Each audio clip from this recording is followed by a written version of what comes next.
Hello and welcome once again to the Cine-Files, where each week we enter the world of a great film, we explore its themes, the history, the filmmaking, and the influence it has on us today. And John, this film has a lot of history. Yeah. This is big history. My name is Steve Morris. I'm a filmmaker and directing instructor in Los Angeles, California. Hello, everyone. My name is John Roque. I'm a voiceover artist, writer, producer, and host over at Collider Video, and a massive fan of this film that we're going to talk about, and a massive fan of this time period in American history. So the Civil War. And we are doing something really different. And it's gonna, I don't know quite how this is going to go. But we're spreading our wings a little, Steve. You know, you and I have talked about this film for years. Oh, yeah. And you, I think, had put on Twitter that you had watched it again recently. Yeah. And someone wrote, like, you ever going to do this for the Cine-Files? And I'm like, maybe. So we have moved out of the realm of the theatrical release. Yeah. We have moved on to television. And we have moved from our normal, I think our longest previous movie was probably Lawrence of Arabia at 3 hours and 45 minutes, into Ken Burns' The Civil War at 11 hours and 20 minutes. Yeah. This is going to be a 45-hour podcast. Yeah. I hope people strap in. Oh, no. I mean, normally our podcasts tend to be around the length of the movie. Sure. Ish. Yeah. Sometimes when they're really, Citizen Kane obviously was probably twice as long as the movie. Right. But mostly it's that. We're not going to do 11 hours and 20 minutes on this. No. So I think this, in terms of its format, we're going to be a little bit different, but I think you and I both have strong feelings about this. And I'm telling you, watching it again has a lot to say about where we are today. Absolutely. This stuff is still here. A lot of lessons that we still are having to learn over and over again, every generation, every 25 years, we seem to think we're past something and it all comes back, which makes me wonder if we are ever destined to move past certain things and only get incrementally better at best. I mean, several people, including Ken Burns and Shelby Foote in the documentary, and say the Civil War is the most important event in American history, and I think it is, and I think this is going to be, I believe that slavery is the great original sin of America, and I think that we're never going to fully get away from the consequences of that and of the Civil War. Yeah, but I think that's what the documentary is so great at, is it shows you such a well-rounded point of view about everything that was going on that contributed to the cause of the Civil War, carried the Civil War on for so many years, and then at the end, what the consequences were, what the price we had to pay as a nation was, and why these wounds are still somewhat unhealed, and willingly so in some areas and unwillingly so in others. There's an image that just occurred to me that is that it's just a weird thing to bring up, but there's a couple of diseases, scurvy being one, where if you have it, it will open up old wounds. Yeah. And that something that had been healed forever will suddenly, the wound will just open up again. Even if the scar tissue is, sealed over it, 20 years after you have it, if you have scurvy or malnutrition or diabetes, the wound will open up. Yeah. And I think that's what the Civil War is for us. Yeah. I think we think it's healed, we think we've made huge progress, and then all of a sudden, when the body politic is not healthy, that wound opens up again. Yeah, and just like any great film, in that this Civil War is full of rich characters. Oh yeah, plot twists and turns, things you don't see coming, frustration with characters, and then finally, almost near the end, when you've almost given up hope, something comes in at the end to save the day to a degree. And it's fascinating what Burns was able to do with this. And before our fans get too insane, yes, we just did Con Air, and yes, we're rolling into the Civil War. We're just spreading our wings a little bit and having a little fun with the show, and we'll be back to great classic films soon enough. But I think this one certainly qualifies, Steve, as great and classic. For me, it is the greatest documentary ever made. Hands down. Yeah, for me. Now, hands down. That I've ever seen. I haven't seen every documentary, sure. But like this... Well, let me ask you this question. Yeah. When did you first come to it? I think I came to it later after it had already screened the first time. And I think because people had written reviews and talked glowingly about it. And I'm such a massive historical buff. I was like a hawk, Right. waiting for them to show it again. And I happened to watch it during a pledge drive, which means I had to sit through that insufferable stuff that sometimes for me is. I know for other people, I get it. I don't know a lot of people that really love watching the pledge drive. It's true. So for me, it's tough, and I respect it, and I get it because that's how they fund the stuff that they do and keep going as this thing. But but I remember just watching it and being engrossed in it, and I remember recording it on VHS on the nights that I was working, so I could come home and watch it in the morning before I went back to work again in the next day. It was just an obsession of mine to finish it, and when it was done, I was a completely different person, like just completely different from understanding the reality of what that time period was and the people involved in. And one last thing, Steve, you can read everything you want in a book.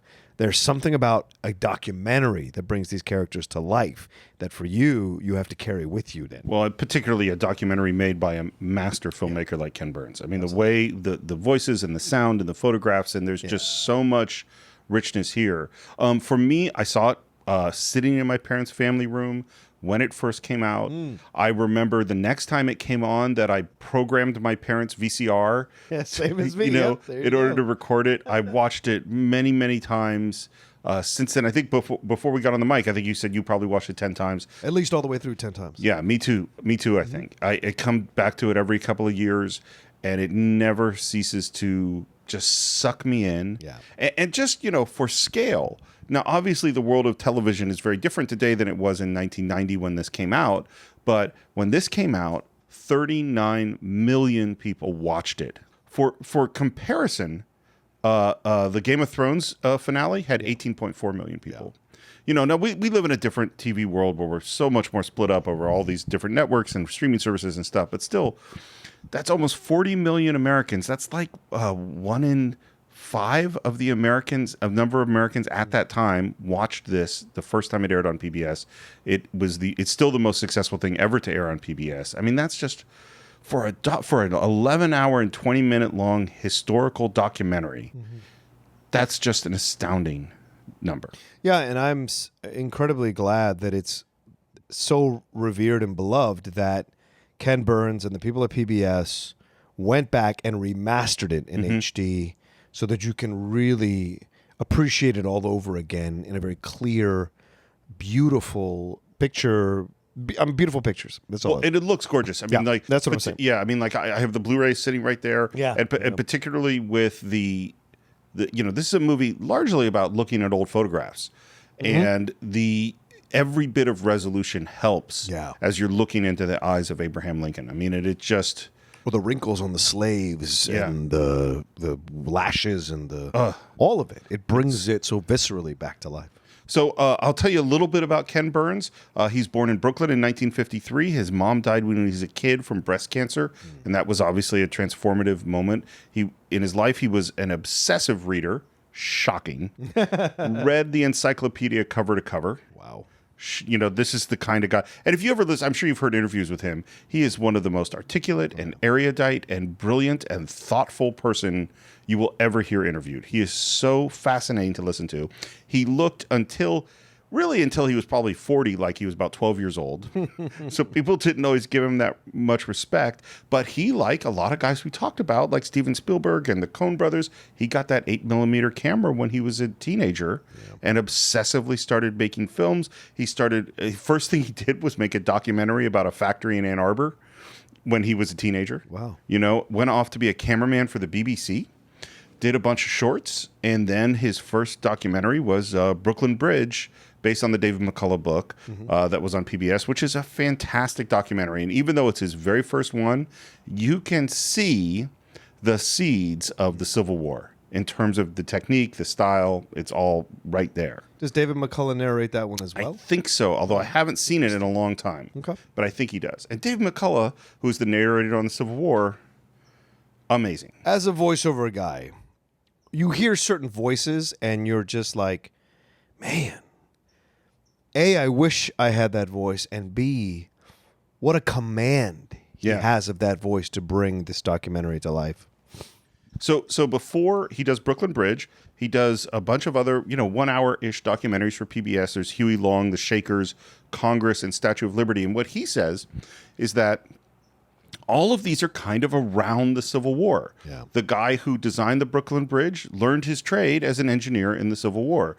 The Congress, he actually has parts of the Civil War happen when there are actually 2 Congresses in the United States. Right. The Statue of Liberty was originally intended as a gift, which I never knew, for Mary Lincoln. Mm-hmm. To say we're sorry about Abe, and then it took 25 years for the French to actually give it to the United States. Right. So it's connected to the Civil War. There's so much, and then he is one morning, Christmas morning, reading *The Killer Angels*, which is the book that Gettysburg is based on. I think of Michael Shara as Michael Shara. Yeah. And he suddenly goes, I want to do a documentary about the Civil War. And he goes to his dad and says, Dad, I've decided my next documentary is going to be about the Civil War. And this is 1983, 1984. And his dad says, well, which part do you want to do? And he says, all of it. And his dad and everybody else who he said this to goes, you're insane. Yeah, it's a monumental undertaking. It is so big. And as a person who's edited a couple of documentaries, I know how much is on the cutting room floor. For my first documentary, which was the first Great White Shark one, they handed me a box of 240 hours of footage. And I had to make an hour out of that. So 240 hours, I had to figure out an hour in there. And when you have that, if you figure that to log and capture tape, which is what we used to do, it takes 2 to 3 times the amount of time. So that means it took at least 500 hours of work for me to just get all the footage into the computer. Yeah. Well, so that means I worked for months and months before I'd ever cut anything. That project, which took me about 9 months to make, that has no comparison to the Civil War. Right. Mine was a couple of guys going out on a boat to swim with some sharks. Yeah. I mean, the scale of this undertaking is ridiculous. Yeah, and this wasn't a thing that people did. No. I mean, Showa, I don't know how many, I think hours, that's a lot of hours Showa is. Showa's long. And I think that's my first exposure to a long documentary was Showa. And then this came along, and at a time when people weren't doing documentaries like this, because it wasn't like the documentary art form was like this great financial, revenue-making thing. People didn't pursue documentaries at this kind of size and this kind of scope. And his desire to do it and his ability to do it more than anything else really needs to be lauded, because this could have easily been just fumbled at the goal. Oh, yeah. And people wouldn't have felt as powerful about it. I mean, first of all, think about just the scale of it is huge. And then think about the fact that this is a controversial and difficult and painful topic. So it's not just it's huge, but it's you got to do this right. You got to walk the tightrope to do it. And even in the process of, he's got to raise the money first. Right. So he goes around with his huge 4-inch thick proposal of pages and pages of all the things he wants to do, and learns very quickly that's not the way to raise money, because no one wants to look at that. So he trims it down to 15 or 20 pages, and still struggling to raise money. And when they're making it, by the way, the original vision is going to be 5 hours. It's going to be 1 hour for each year. Right. And basically their footage was so good and the story was so good, it kept getting bigger and bigger, which meant that they had to raise more money. And what finally sort of sold it sounds like, was a line that came from Shelby Foote, who's one of the main interviewers in the show. Another great voice. Which was that before the Civil War, people would say the United States are doing something, because states is plural. Right. So you'd say the United States are. And after the Civil War, people said the United States is. And the story is taking us from an are to an is. And once he started pitching that to General Motors and Bank of America and the big supporters, they went, okay. Yeah. And that's how he finally raised the money. It's the simplest of things sometimes that unlocks it all. Well, that is such a profound statement, an are to an is. Yeah. Although today we're feeling a lot more like an are, because there's a lot of people that says this is America and that's not America. Right. Whichever way you want to say that. Or that's an American, this isn't an American. Yep. Right? This is a patriot, this is not a patriot. Yeah. Yeah. Going from an is back to an are. Yeah. Would you like to get into this 11-hour movie? Well, here we go. Let me put on my reenactment outfit. Let's get to it. I like that you chose to be a blue brigadier general. Yeah, I think you. that's a good uniform Thank for you. How about my mustache? Do you like the mustache? It's like, do you like my extremely long Civil War? What's weird to me, by the way, this is a total digression, but who would have thought that all these ridiculous facial hairs were going to come back? Oh my God, yeah. Like, I know people that have like the Longstreet beard. Tim! Yeah. Tim has that insane beard. Yeah. Madness. All sorts of people who have hair like, and weird mustaches, and I haven't seen the Ambrose Burnside sideburns, but I'm sure they're around. Oh, somebody making a cocktail right now. Right has now that has those. sideburn. Yeah, absolutely. But we digress. Which is really dangerous. We're going to get into an 11-hour movie. No offense to anyone that has these mustaches or beards. You're fine people. Yes, you and are. true Americans. Yeah, and true Americans. Thanks for supporting the show. I think the opening of this movie is one of the greatest openings in anything ever. Which is, and you think about, and again, I just want to point out, like, particularly with a documentary, like if you have a narrative script, well, the script starts at the beginning. Yeah. If you have a documentary, you could start it anywhere. You could start it at the end, in the middle. You could start it 300 years ago. You could start it with the first slave ship. You could start it with the Declaration of Independence. You could start it at, 75 years after the war. You could start it at the middle of the Battle of Gettysburg. You could start it anywhere. And so choosing how to start it, and I think this start is amazing. By the summer of 1861, Wilmer McLean had had enough. Two great armies were converging on his farm, and what would be the first major battle of the Civil War, Bull Run, or Manassas as the Confederates called it, would soon rage across the aging Virginian's farm, a Union shell going so far as to explode in the summer kitchen.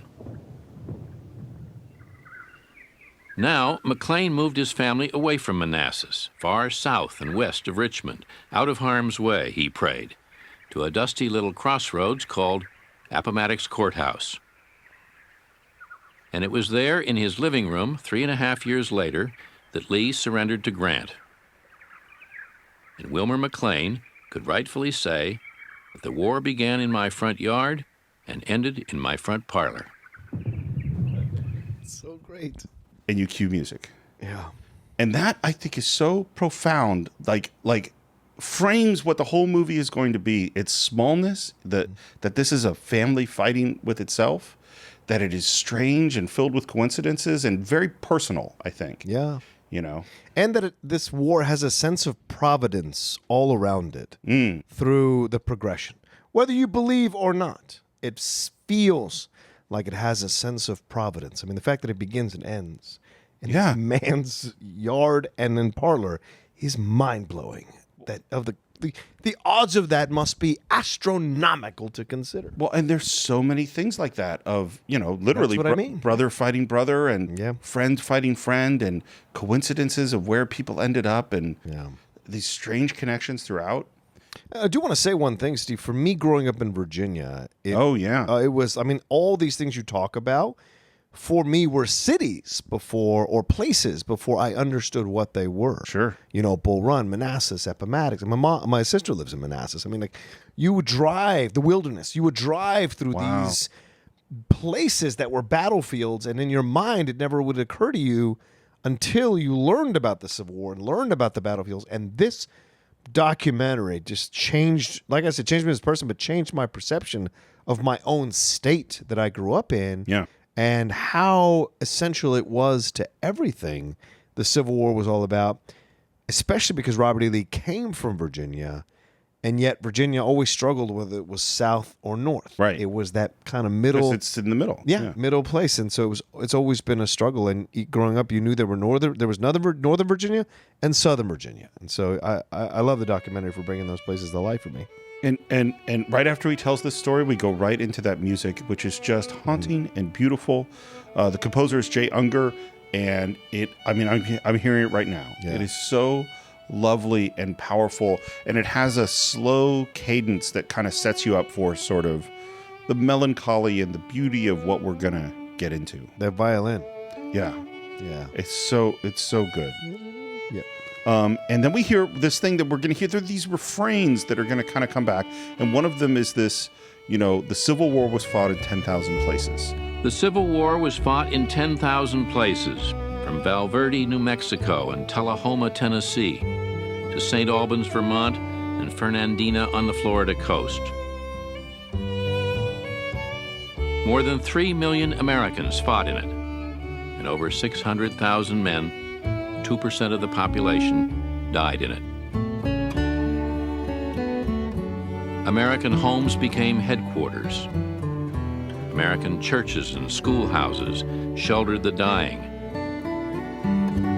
And huge foraging armies swept across American farms and burned American towns. Americans slaughtered one another wholesale here in America, in their own cornfields and peach orchards, along familiar roads and by waters with old American names. In 2 days at Shiloh, on the banks of the Tennessee, more American men fell than in all previous American wars combined. At Cold Harbor, 7,000 Americans fell in 20 minutes.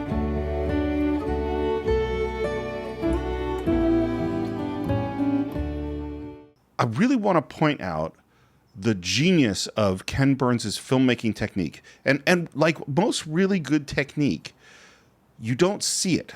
You're not supposed to notice what he does. Right. And one of the things he does now, he's going to approach things from a different direction, all sorts of different times. And now he's going to introduce all these characters, but not give their names. So you hear about this guy who was a failure in everything except marriage and war.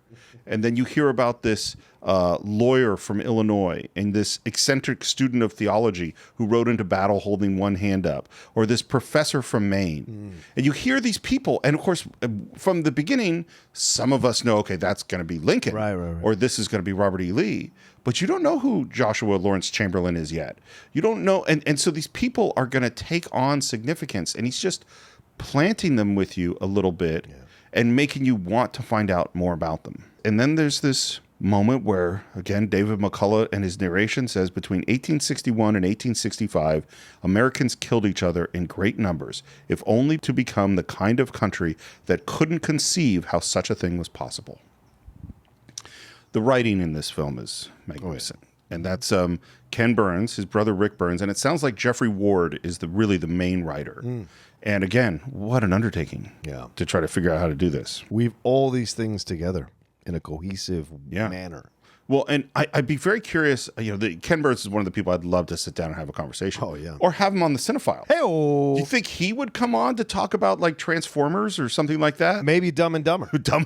Oh my God. Wouldn't it be amazing if that was his guilty pleasure? That's his guilty pleasure. Oh my God, It Ken! has to be. If you're listening to the Cine-Files and you want to talk Dumb and Dumber, a movie which I don't really want to talk, but I would. That's for right. Ken Burns, I would Anytime. But the process of I know how I've done it, which I don't mean to make any kinds of comparisons at all to the greatest documentary. This is with my experience is like you edit something and you have a quote that you edit in the quote, and then you write something and then you make a change, and then you have to change the writing to fit the new change, and then you put in a different quote and then you change the writing again. So there's a constant back and forth between the editorial process and the writing process to kind of lock in, and then you'll have kind of a section that works well, and then you have to figure out, how can I use David McCullough to bridge to the next section, or what quote will bridge, and it's just and they're cutting this on film. Yeah. I didn't cut on film. I can't imagine cutting a documentary like this on film. Yeah.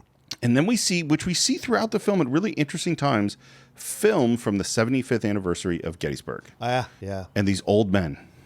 And it's just...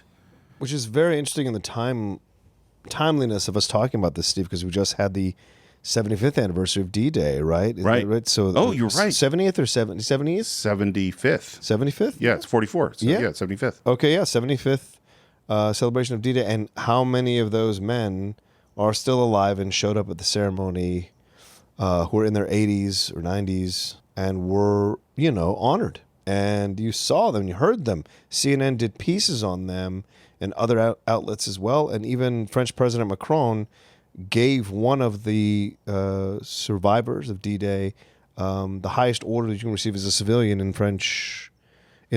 Right. In France. So, I mean, like, it's so kind of interesting that we're talking about it now with this. Well, and you saw the 95-year-old who jumped out of a plane? Yes. Yeah. That's amazing. Yeah. What's weird to me, and partially it's because I'm 50, so I'm getting older, is that time as you grow older compresses in this weird way. Oh, yeah. And so, like, I go, okay, it's 75 years since D-Day. D-Day to me seems, although it's old, like history in my world.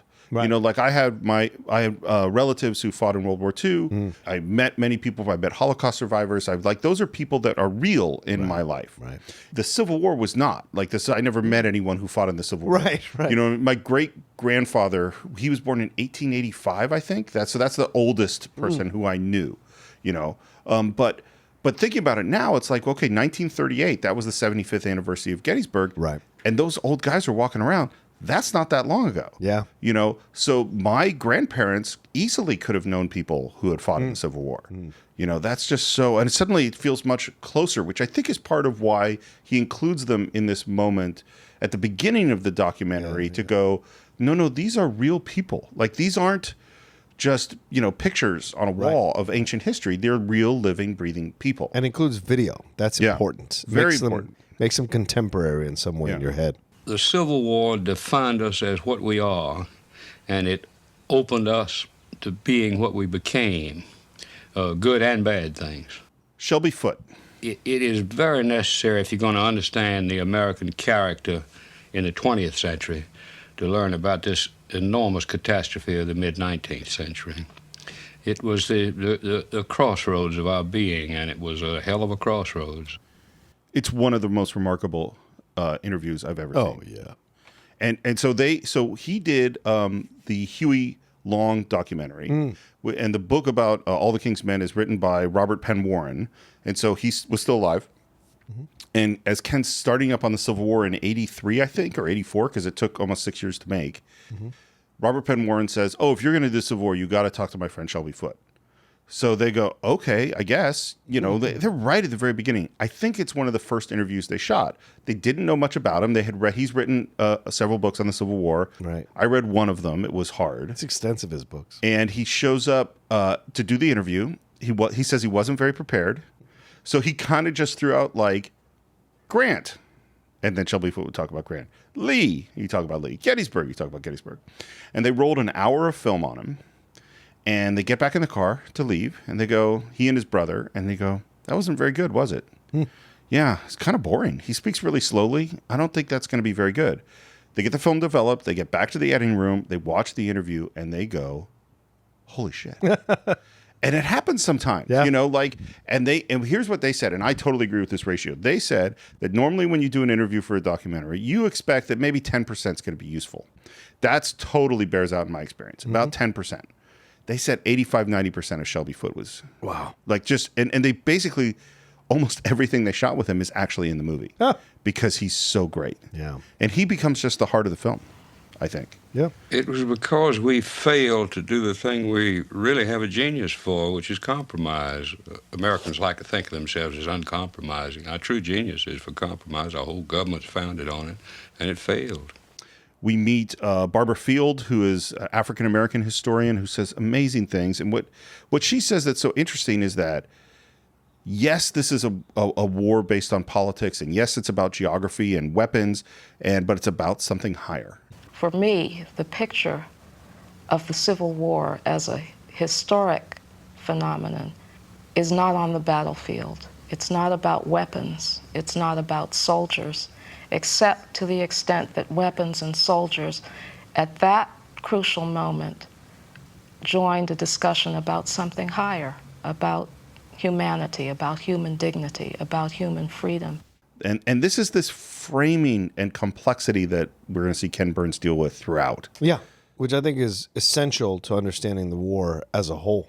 It's easy to slide into just slavery or just states' rights. It was about so much more. As wars usually are. So I've been thinking about this question a lot because we seem to be re-prosecuting again, well, what was the Civil War really about? Yeah. And there's a moment in The Simpsons that I love, which is that Apu is getting his citizenship test. And they're asking him questions, and they say, "Can you tell us the cause of the Civil War?" And Apu says, Actually, there were numerous causes. Aside from the obvious schism between abolitionists and anti-abolitionists, economic factors, both domestic and international, played a significant... Yeah. Just say slavery. Slavery it is, sir. That's true. well, here's what I've come to think about this. The root basic cause is slavery. Right. But what is understood as the cause for people fighting the war, why individual people were fighting, becomes much more complex. Because there are people fighting in the South who didn't own slaves, right? That some of them are against slavery. They're fighting for their states' rights. There are people fighting for economic freedom. There are people in the North that are fighting against traitors, but actually don't care at all about slavery. In fact, Lincoln was in this position of not being able to make it about slavery because that might have everyone revolt at certain points. And then but certainly it is at its heart. And what Lincoln said is, if destruction be our lot, we must ourselves be its author and finisher. As a nation of free men, we will live forever or die by suicide. He knew. Of course. Yeah. And he had to know. And he had to present it in a way that was palatable. I think that's what you come out of this documentary as well with how could I say this? A more complete understanding of Abraham Lincoln. He is not the angel people turn him into, nor is he the devil that the South tried to turn him into. He is an incredibly intelligent, pragmatic man, and probably the right president at the right time to ensure the survival of our nation as a unified country. He did massage the rules. He did take a couple of shortcuts. And he also understood how to work a room or how to present an argument in a certain way to certain people to get them on his side so that he could go forward with what he thought was best for the country. He literally was the father of the nation. Yes, I know Washington gets that, but it's really Lincoln here. Washington is the dad at birth. Lincoln is your dad at your teenage years. Yeah, teenage years going into college. Yeah, he shapes you. Well, I think there's a lot of similarities with Washington and Lincoln in that they were both pragmatists, but they also both had an eye for the future and what was really important at a given moment. Have you read Team of Rivals, by the way? Yes, of course. Doris Kearns Goodwin. That's a fantastic book. That book is so powerful. It's literally on my nightstand. In every nightstand I've ever had in my life, that has always been there to teach me how to work with people who don't agree with me. Well, because this is the thing with Lincoln is like, and I think one of the interesting things is his wife's family, they were slave owners in the family. And so he, from his marriage, from his personal life is, I need to deal with these people and I need to find a way to do it. And if I attack them, then I cannot have this family. Right. And that metaphorically is exactly what he is talking about as he in the late 1850s and when he runs for president, is that he detested slavery. He thought it was terrible, but he also knew that he couldn't fight that battle. And so he wanted to restrict its growth. He wanted to reduce it, but he actually was not a vocal abolitionist. No. At the beginning at all. And he said, I think there's a quote, and I think Fields says it. He says, like, my paramount object in this struggle is to save the Union, and is not either to save or to destroy slavery. If I could save the Union without freeing any slave, I would do it. If I could save it by freeing all the slaves, I would do it. And if I could save it by freeing some and leaving others alone, I would also do that. There's no question in my mind that he thought slavery was a great evil. Of course. Yes. And this is something that's the thing about the Team of Rivals book is, for those of you who don't know, there were a bunch of people that were running against him for president that really hated him. And the only reason he got nominated by the Republicans is really that there was so much enmity. He was like the guy in fourth place. Yeah. And there was so much enmity between everybody else that finally everyone was like, well, we'll agree on Lincoln, because we can't do Seward or we can't do, Salmon Chase or any of those guys. And that, what did he do? These people that had been bashing him throughout the election, he went, Seward, I want you to be my Secretary of State. Salmon Chase, I want you to be my Secretary of the Treasury. Edward Stanton, who had been a lawyer who had mocked him when they were on a case together, he said, I want you to be my Secretary of Defense, or of War at the time. It wasn't Defense. It's like, so he said, no, I want I want to work with the people that are against me. Yeah. I mean, that it's a remarkable person. It takes a very strong constitution and belief in yourself to hire people who disagree with you or don't feel the same what you do so that you can have a full understanding of your opinion before you make a decision. Well, and it's fantastic. He was happy being insulted and vilified and all those things as long as he was moving forward to the good. You know, he didn't need credit. He didn't need people to. He's just like, I need to do what's good. Yeah. We hear a little bit more about the world that's going on, including hearing from Morgan Freeman as Frederick Douglass. Yeah. The voices in this, and I'm not going to get them all. Yeah. But they're amazing. When I remember that with the waters of her noblest rivers, the tears of my brethren are borne to the ocean, disregarded and forgotten, that her most fertile fields drink daily of the warm blood of my outraged sisters, I am filled with unutterable loathing. And then as we hear Frederick Douglass talk, we hear another of the leitmotifs, the pieces of music we'll hear over and over again, and that is the slave song, the sort of spiritual song. These voices come up, and you'll hear it throughout the documentary, and they're so powerful. And this is the one where we hear kind of the history of slavery in America. Yeah.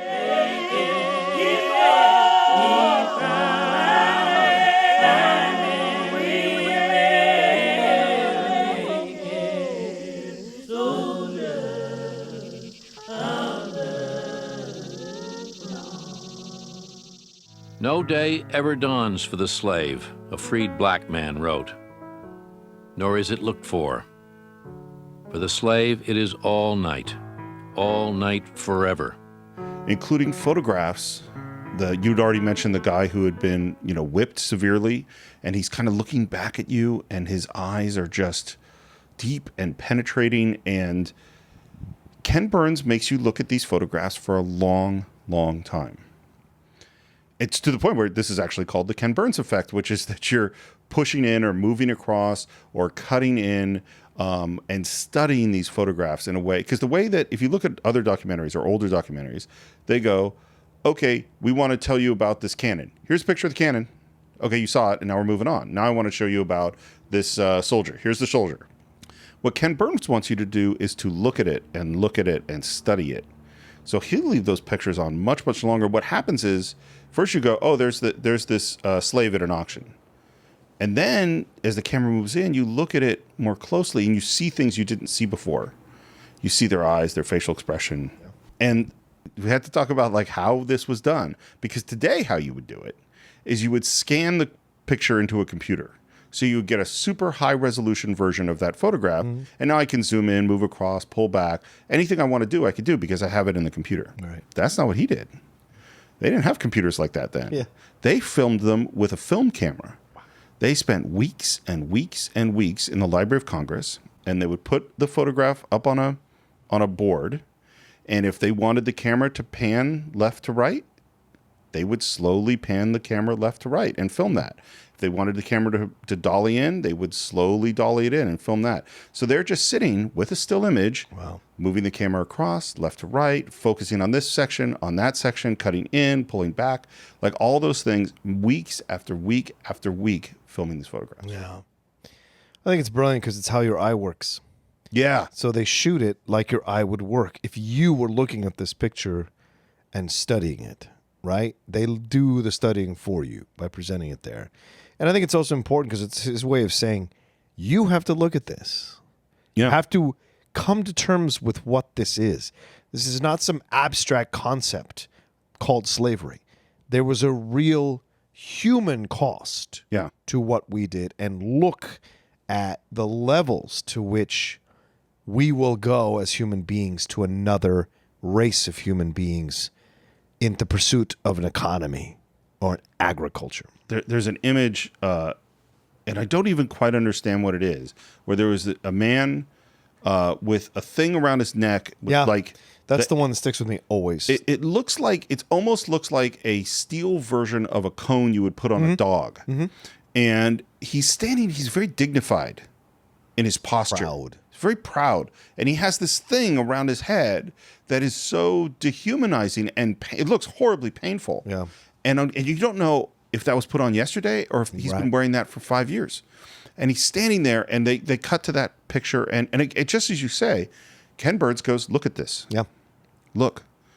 And lets you, if it was only on screen for a second, you could go, okay, I don't have to feel anything. But because it's on screen for a long time, he becomes a human in a way that, here's a photograph maybe from 1850, we don't know, that this person who died long before any of us were born becomes really real to you, And those were put on slaves so that would escape, that had escaped, and it was to make it harder for them to escape something that heavy.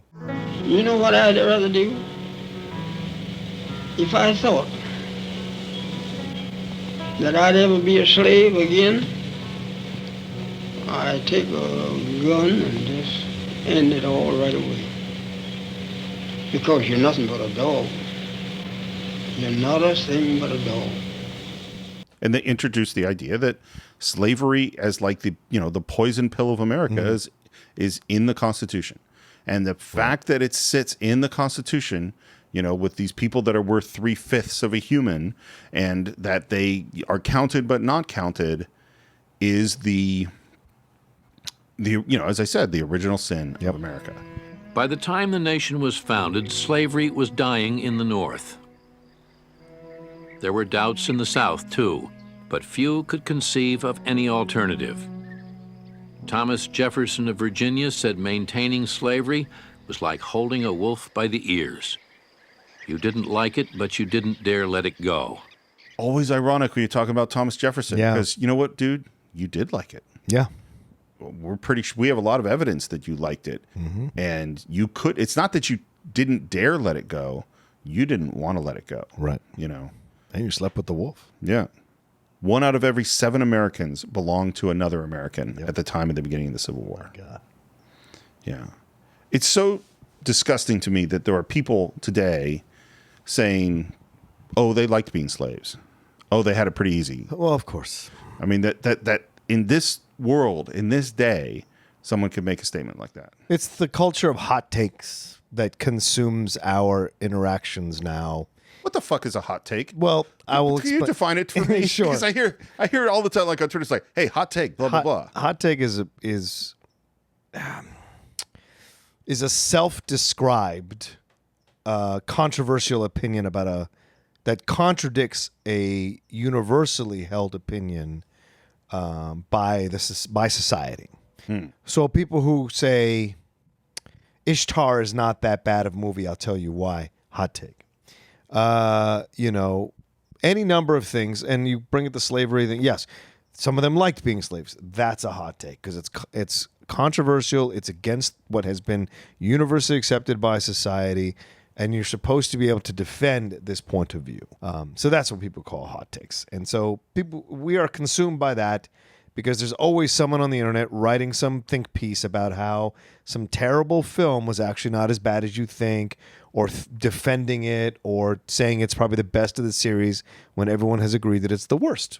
Someone will defend Kingdom of the Crystal Skull as the best Indiana Jones movie. Someone will, and claim it's a hot take. Okay.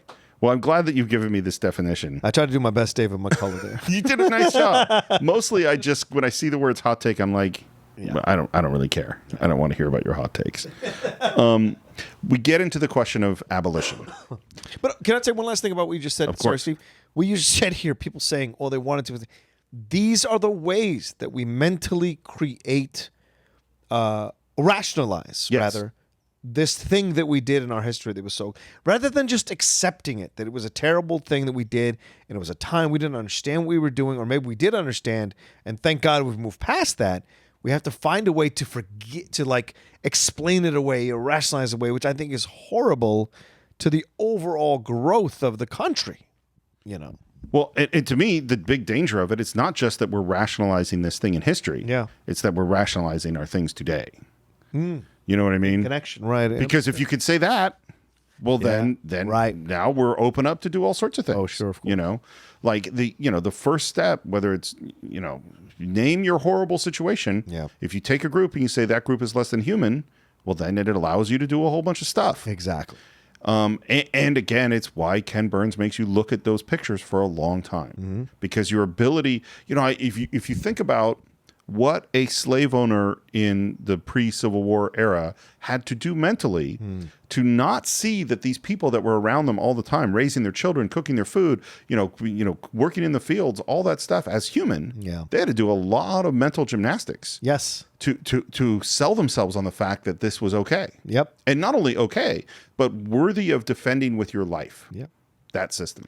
And humans have a history of doing that. Yeah. Regardless of country, regardless of when in history, we have a tendency to do that as human beings to people we want to put into that category for our own purposes. Well, this is the big lesson to me of all these things is not, oh, if I were on the Union side, what would I do? It's if I were on the Confederate side. Because the reality is 95% of people tend to accept the worldview that they're raised in. Yes. If we were raised on a Confederate plantation, the odds are you and I would accept that worldview. Right. Now, I would hope that we wouldn't. And I hope that you and I would be the ones that say, this is wrong and I'm going to fight against it. And there certainly were people like that. Sure. But the odds are we wouldn't. Right. And the odds are everybody listening to this program right now accepts the worldview that they're given. Unless you take some time and really look at whatever that other side is. Do your own research. Yeah. Explore your own points of views. Maybe read a few hot takes. Maybe come up with a few of your own. So we move into this idea of abolition. Yeah. And we hear about Harriet Beecher Stowe and Uncle Tom's Cabin, which I've read, and it's sort of a fascinating book. The most successful book of all time for 100 years or so. Insane. And then we hear about John Brown, and they describe him as the meteor. Yeah. And the photos of him he is an intense looking dude. Fantastic. You know who he looks like, by the way? Who's that? Hoover. The guy that I've done the documentaries with has the same tall, thin, intense, gaunt, look crazy look in his eye. Yeah. Yeah. And John Brown knows that slavery is wrong, and so he goes down to, is it Harper's Ferry? I think? Harper's Ferry. And says, I'm going to go attack there, and the slaves are going to rise up, and we're going to start a revolution. With his sons. Yeah. It does not go the way he expects. No. And the military officer that captures him, Robert E. Lee. Yeah. And that at his, he goes on, is put on trial essentially for treason, and he is hung.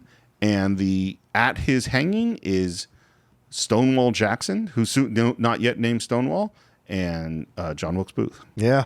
These, again, are these weird coincidences throughout this story. So it's, man. He was my favorite, by the way.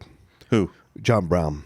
Growing up, there was something about his face and his willingness to just confront the odds of the situation in his own small way. And look how it reverberates still through history. This futile attempt, but futile in the most noble way, to try to stop something he thought was against God and against man. Slavery. You know what? I struggle with a lot and think about a lot in this documentary. Yeah. It's sort of a theme throughout for me, is the complexity of humans, in particular between their personal view of honor and what I think of their belief system, and their bravery, confidence, valor, and competence. Because there are people in this, like, for instance, the beliefs of John Brown, I side with. You're right. The bravery is undeniable. The foolishness and craziness is also undeniable. Sure. There are other figures in the Civil War who we'll get to who are unquestionably brilliant soldiers. Yeah. And are living by a code of honor. But that code of honor is despicable. You know what I mean? So in their minds, they're doing everything they're doing for honor. And they're clearly brave. You can't say they're not. But they're defending slavery. And so it's like, this puts me in. And then there are people who are on my team, that are doing terrible things. Yes. In the name of the Union. Right. And so it's and I think, again, this is what you can get out of an 11-hour and 20-minute documentary that you can't get in a 2-hour movie, which is really think about these complicated people. Yeah. So it's the 1860 election, and Lincoln is running for president, and things are going crazy. Starting with, we've been through bloody Kansas, and one of the big questions is, will we let slavery expand? And there's literal violence on the floor of Congress. Yeah. And there is serious talk of secession, and that is the environment in which Lincoln is elected. And when he is elected, I think there are 33 states. And by the time he is inaugurated, there are 25. Yeah. I can't imagine being Abraham Lincoln and showing up to be president at this moment. He wasn't the first choice, like you said, Steve. Yeah. Fourth down the list. Mm-hmm. Look what you inherit, a fractured country. And it's your job. And he's not like a long-serving congressman. No. Right? He was in Congress for a couple of years, lost a bid for the Senate, which made him famous because he was all the Stephen Douglas debates. Yeah, no, he was an unknown. And people like Stanton, who become the Secretary of War, he called him the original guerrilla. It's so interesting. This was so profound in Team of Rivals, is people like Seward and Stanton who totally disrespected Lincoln when they started. Yeah. Like at the end, Seward, who really felt he should be president. Yes. By the end, he goes, no, the right person was president. And he was the greatest man I ever knew. And I was so blessed to serve under him and to help him. Yeah. Like that. And Stanton, the same thing. Yeah. I mean, that's amazing.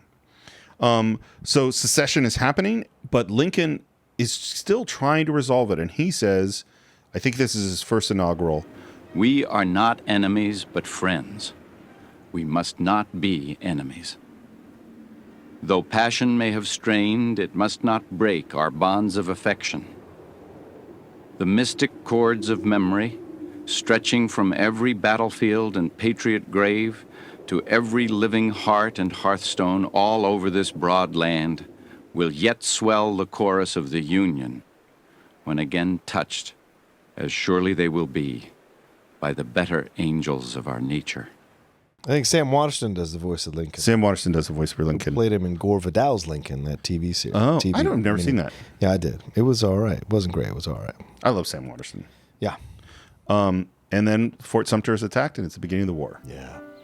On the day Sumter fell, the regular army of the United States consisted of fewer than 17,000 men, most of whom were stationed in the far west. Only 2 of its generals had ever commanded an army in the field, and both were long past their prime. Winfield Scott, the hero of the Mexican War, Old Fuss and Feathers, was too fat even to mount a horse. And whole towns enlisted. And a lot of people are enlisting because they think the war is going to be over really fast. Yeah. And we meet a couple of people like Elijah Hunt Rose, who is a soldier of the Union Army, and we meet Sam Watkins, who is a soldier in the Confederate Army. And these are guys who were at like every major battle of the war. And they survived. And they survived and wrote these amazing accounts of all of it and amazing letters. And again, this is the thing Ken Burns does beautifully is we're going to know the big people like Lincoln and Grant and Lee, but we're also going to meet normal people. Another one is Mary Chestnut, who is a woman who is a diarist, who was in the Confederacy and was around, knew Jefferson Davis and was around for all sorts of things in the South. Well, also, once again, what he does really well to show both sides. Yeah. And you make your decision. But he shows both sides. Absolutely. And I love that about this documentary. Yeah, in a very human way. Yes, you understand the Southern point of view, and you understand the Northern point of view, and then you understand the political point of view, and then on the ground, the soldiers, the people running the farmhouses, the people like Mary Chestnut, the women who are in the firing lane of some of these situations. Well, and this goes back to the are and the is of the United States, because the idea, and I've been thinking about this quite a bit, is that like for Robert E. Lee, he was the #1 general in the United States Army. Winfield Scott, who was, the big famous general of the Mexican-American War, who was an old fat guy at this point, said, if you're going to give the army to anybody, the best guy is Robert E. Lee. Lincoln offers him the job to run the whole Union Army, and he says, I cannot raise my hand against my state, which he calls his country. Which is Virginia. And I was when I remember first watching this and going, well, that sounds crazy. But then I was thinking about it, and I was like, and we're right at a point where I hear people talking about California seceding. Yeah. So let's say that California secedes over LGBT rights or climate change. Sure. Or let's say that Alabama secedes over abortion. Or let's say, there's other places that for different reasons, there's been talk of, hey, I don't want to be in this country anymore. Right. And let's say that you served in the military. Yeah. And they said, okay, you're going to be in the Army and you're going to go against California, who's just seceded for things that I know you believe in. Right. Would you stay with the American Army and fight against California? No. Yeah. I would if we're separating out as into our own country, and I believe that it's the right decision, then I have to honorably or dishonorably discharge myself from my service to that old country to be part of this new country that is in essence an extension of my old country. Well, this is what's so, it's like, I don't think you can look at the Civil War and just go, oh, they were traitors. No. I don't think, we could certainly say that they did rebel, but so did we against England. Right. And if you read not the famous second line of the Declaration of Independence, but the less famous first line, which I don't actually have in front of me, and I can't quote exactly, but it's basically that, hey, if you don't like the government you're under, you have the right to leave. Yep. Like that's the very beginning of the Declaration of Independence, is saying, hey, we have the right to govern ourselves. And that is exactly what the South said when they seceded. They said, we have the right to, we joined of our own free will into this country. Right. We have the right to leave it. And Lincoln and the North said, you don't. You can't. You can't. And Lee says, well, I'm going to go and defend Virginia, my country. We also hear, by the way, that Sherman was in the Army and said, hey, look, this is going to take 200,000 people, and this war is going to be really bloody and going a long time. And everyone thought he was so insane that they kicked him out of the Army. Yeah. And, of course, he was totally right. Yep. Grant, who had been a total failure up until this point, enlists back in the military. Yeah. It comes to Sherman's my favorite. Really? Oh, yeah. Why? I identify with... he's a fascinating guy. Mm-hmm. He was right from the beginning. Absolutely. He wouldn't be quiet about it, which is why they kicked him out. Right. And then when he joins, to fight is to live for him.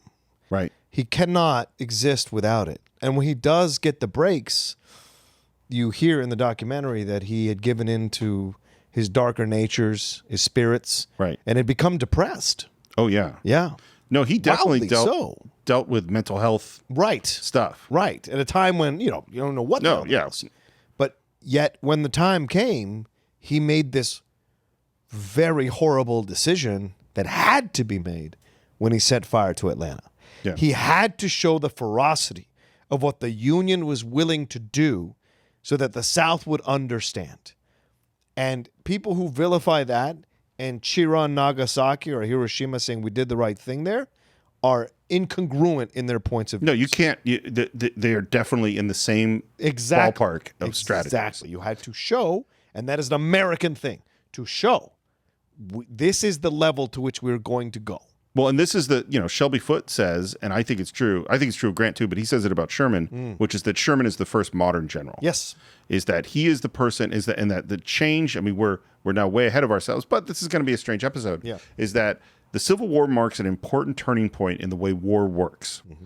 And it took 4 years to kind of figure it out. And Sherman is one of the guys who got it. Yep. In the way that, all the other guys didn't. Yeah. Maybe Grant did too. Eventually. Yeah. So everybody, signs up and we're ready to go off to war. And we know we're going to get to our first battle, which is the Battle of Bull Run or the Battle of Manassas, depending on where you got your education. That's right. And we think the Union thinks this is going to be an easy victory. The Confederacy thinks it's going to be an easy victory. And people from what's right near Washington, D.C. and people from Washington, they go out and let's have a picnic. Like it's a show. This is a show. They rode out the carriages. It's going to be a lot of fun. And that is not how it goes. Nope. On the morning of the 21st, McDowell sent his men across Bull Run. They smashed into the left side of the Confederate line, driving the rebels from one position after another. The civilian onlookers waved hats and fluttered handkerchiefs. It was not yet noon, and all was going just as they wanted. Union victory seemed so sure that on one part of the battlefield, men stopped to gather souvenirs. But holding a hill at the center of the Southern line was a Virginia brigade led by General Thomas Jackson. While other Southern commands wavered, Jackson's held firm. One Confederate officer, trying to rally his own frightened men, shouted, "Look, there's Jackson with his Virginians, standing like a stone wall." The name stuck. And he repulses the Union, and then it is just absolute chaos. Yep. And man, all those people who are out there for a picnic, suddenly they're in the middle of a battle. And the Union Army breaks and runs, and they're getting stuck in the mud, and cannon getting wrapped up with the onlookers, and it's a complete disaster. It's a harbinger of what will come for the next 4 years. Yeah. And at the time, the wounded and the death is just huge. And those numbers will be totally dwarfed by what's going to come later on. Yeah. There is a congressman, I believe from Alabama, I've forgotten where from, who said there would be no war, and he offered to wipe up all the blood that would be shed with a pocket handkerchief. That was his prediction. I've always said someone could get a PhD by calculating how many pocket handkerchiefs it would take to wipe up all the blood that was shed. It'd be a lot of handkerchiefs. I love Shelby Foote. He's such a perfect sort of Southern gentleman with just a wry, slow wit. Yes. And super nerd. Super nerd. Oh, totally. Yeah. And now suddenly we're in, realize that this is a war with a 1,000-mile front. Yeah. I mean, this is a huge war. And Lincoln puts McClellan in charge of the Union Army. So Karen had never seen this. I mean, she might have seen parts of the Civil War, but she'd never seen the whole thing. And so we started watching with her, and I knew that I had her, that she was in when she started swearing at McClellan. Because he's so doesn't? He's so irritating. Yes. He seems like he was an excellent general if you wanted to train troops. Sure. He was an excellent general if you wanted to organize troops. All his troops loved him. Yeah. They called him Little Napoleon. He was not a good general if you actually wanted to fight a war. Right. He is arrogant. He is dismissive of everybody else. He is completely convinced that he is the best in every way, and he would not fight. Nope. I say it's a sports reference, right? He's a great coordinator. He's a terrible head coach. Yeah. He can get the players ready for game day, but when game day comes, he makes too many mistakes coaching the team. The first episode ends with a letter from Sullivan Ballou. Sullivan Ballou, man. And this letter is so gorgeous and beautifully written, and I'm just going to play it for you. Dear Sarah, the indications are very strong that we shall move in a few days, perhaps tomorrow. And lest I should not be able to write you again, I feel impelled to write a few lines that may fall under your eye when I am no more. I have no misgivings about or lack of confidence in the cause in which I am engaged, and my courage does not halt or falter. I know how American civilization now leans upon the triumph of the government, and how great a debt we owe to those who went before us through the blood and suffering of the Revolution. And I am willing, perfectly willing, to lay down all my joys in this life to help maintain this government and to pay that debt. Sarah, my love for you is deathless. It seems to bind me with mighty cables that nothing but omnipotence can break. And yet my love of country comes over me like a strong wind and bears me irresistibly with all those chains to the battlefield. The memory of all the blissful moments I've enjoyed with you come crowding over me, and I feel most deeply grateful to God and you that I've enjoyed them for so long. And how hard it is for me to give them up and burn to ashes the hopes of future years, when, God willing, we might still have lived and loved together and see our boys grown up to honorable manhood around us. If I do not return, my dear Sarah, never forget how much I loved you. nor that when my last breath escapes me on the battlefield, it will whisper your name. Forgive my many faults and the many pains I have caused you. How thoughtless, how foolish I have sometimes been. But oh, Sarah, if the dead can come back to this earth and flit unseen around those they love, I shall always be with you in the brightest day and the darkest night. Always. Always. And when the soft breeze fans your cheek, it shall be my breath, or the cool air your throbbing temple. It shall be my spirit passing by. Sarah, do not mourn me dead. Think I am gone, and wait for me, for we shall meet again.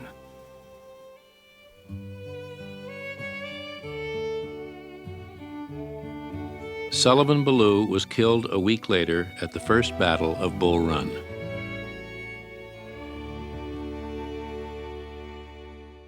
I love that letter, man. It's so profound. I cry every time. Every time, because the way he describes how much he loves his wife and accepts the flaws within him. It's a very introspective, self-aware letter at a time when there was not psychologists or psychiatrists to help you figure out your feelings. Sullivan is so very aware of his shortcomings as a man, but still very aware of how much he loves his wife and adores her. And he says, like, if you feel the breeze, it'll be my hand touching your face. Oh, Sarah, just know, like, it'll be your name I say as I'm dying on the battlefield, right? And he asks for forgiveness from her. And then he ends the letter. And then McCulloch comes in without missing a beat and just says, Sullivan Ballou was killed. And you're just like, fuck, man. Well, again, so first of all, the poetry, the language of the letter is just like, I mean, like, it's as good a piece of writing as any I can think of. Absolutely. And that it's just from this soldier to his wife is amazing. And then, again, I picture the editing room, and I picture where do we place this letter? Yeah. Because a perfectly reasonable choice is you place it before the battle because that's when he wrote it. Right. But in fact, we go through the battle, we get to the end of the battle, and then we place it at the very end of the episode and say, and he died in the First Battle of Bull Run, and then we roll credits. And you sit there after you've gone through your first hour and a half of the Civil War and go, oh, wow. And it really just I part of it's the pace, and part of it's the language, and part of it's the music, but you kind of have to sit with it for a while, right? And it forces you to think and contemplate and be in that emotion for a little while. It humanizes the cost. Yep. Right. The first part talks so much about the numbers, the amount of blood, the death, but this is the letter that shows you one person that dies. This is the kind of soul that was taken from the earth by this war. This is the kind of beautiful soul who could write something like this. Well, and just as you said before, it doesn't matter. Do we find out if he's on the Union side or the Confederate side? I think he's a Union. I think he is too, but it doesn't matter. Yeah, right. Of course not. Because in the way that this movie is framed, it's not like here are the good guys fighting the bad guys. Right. It's no, you're going to feel for all these people. Yeah. You know? It's gorgeous. Episode 2 opens with Julia Ward Howe coming up in the middle of the night at the Willard Hotel with the idea of the Battle Hymn of the Republic. Yeah. And then you hear this woman just sing the language of this song. Mine eyes have seen the glory of the coming of the Lord. He is trampling out the vintage where the grapes of wrath are stored. He hath loosed the fateful lightning of his terrible swift sword. His truth is marching on. And how that became the main song for the Union side in the war, just as Dixie became the song for the Southern side. And that's another piece of music. And we're going to hear the Battle Hymn of the Republic, the theme from the show, Dixie, and several other songs that are going to play in certain circumstances throughout the film. Yeah, yeah. then we do this thing. And again, Ken Burns' genius at how he approaches things is one of the things he does, and he does it several times in these episodes, is what is going on in the rest of the world. Right. And he talks about in Russia, they emancipated the serfs, that Victor Hugo published Les Miserables, that someone figured out what the speed of light is, that they invented, that the income tax was first passed, that the Gatling gun was invented. And now we go back to our hundreds of thousands of men that are marching off to war. And Shelby Foote comes on and says, the nation had come face to face with a dreadful tragedy, and we reacted the way a family would do with a dreadful tragedy. It was almost inconceivable that anything that horrendous could happen. You must remember that casualties in Civil War battles were so far beyond anything we can imagine now. If we had 10% casualties in a battle today, it would be looked on as a bloodbath. They had 30% in several battles, and one after another, you see.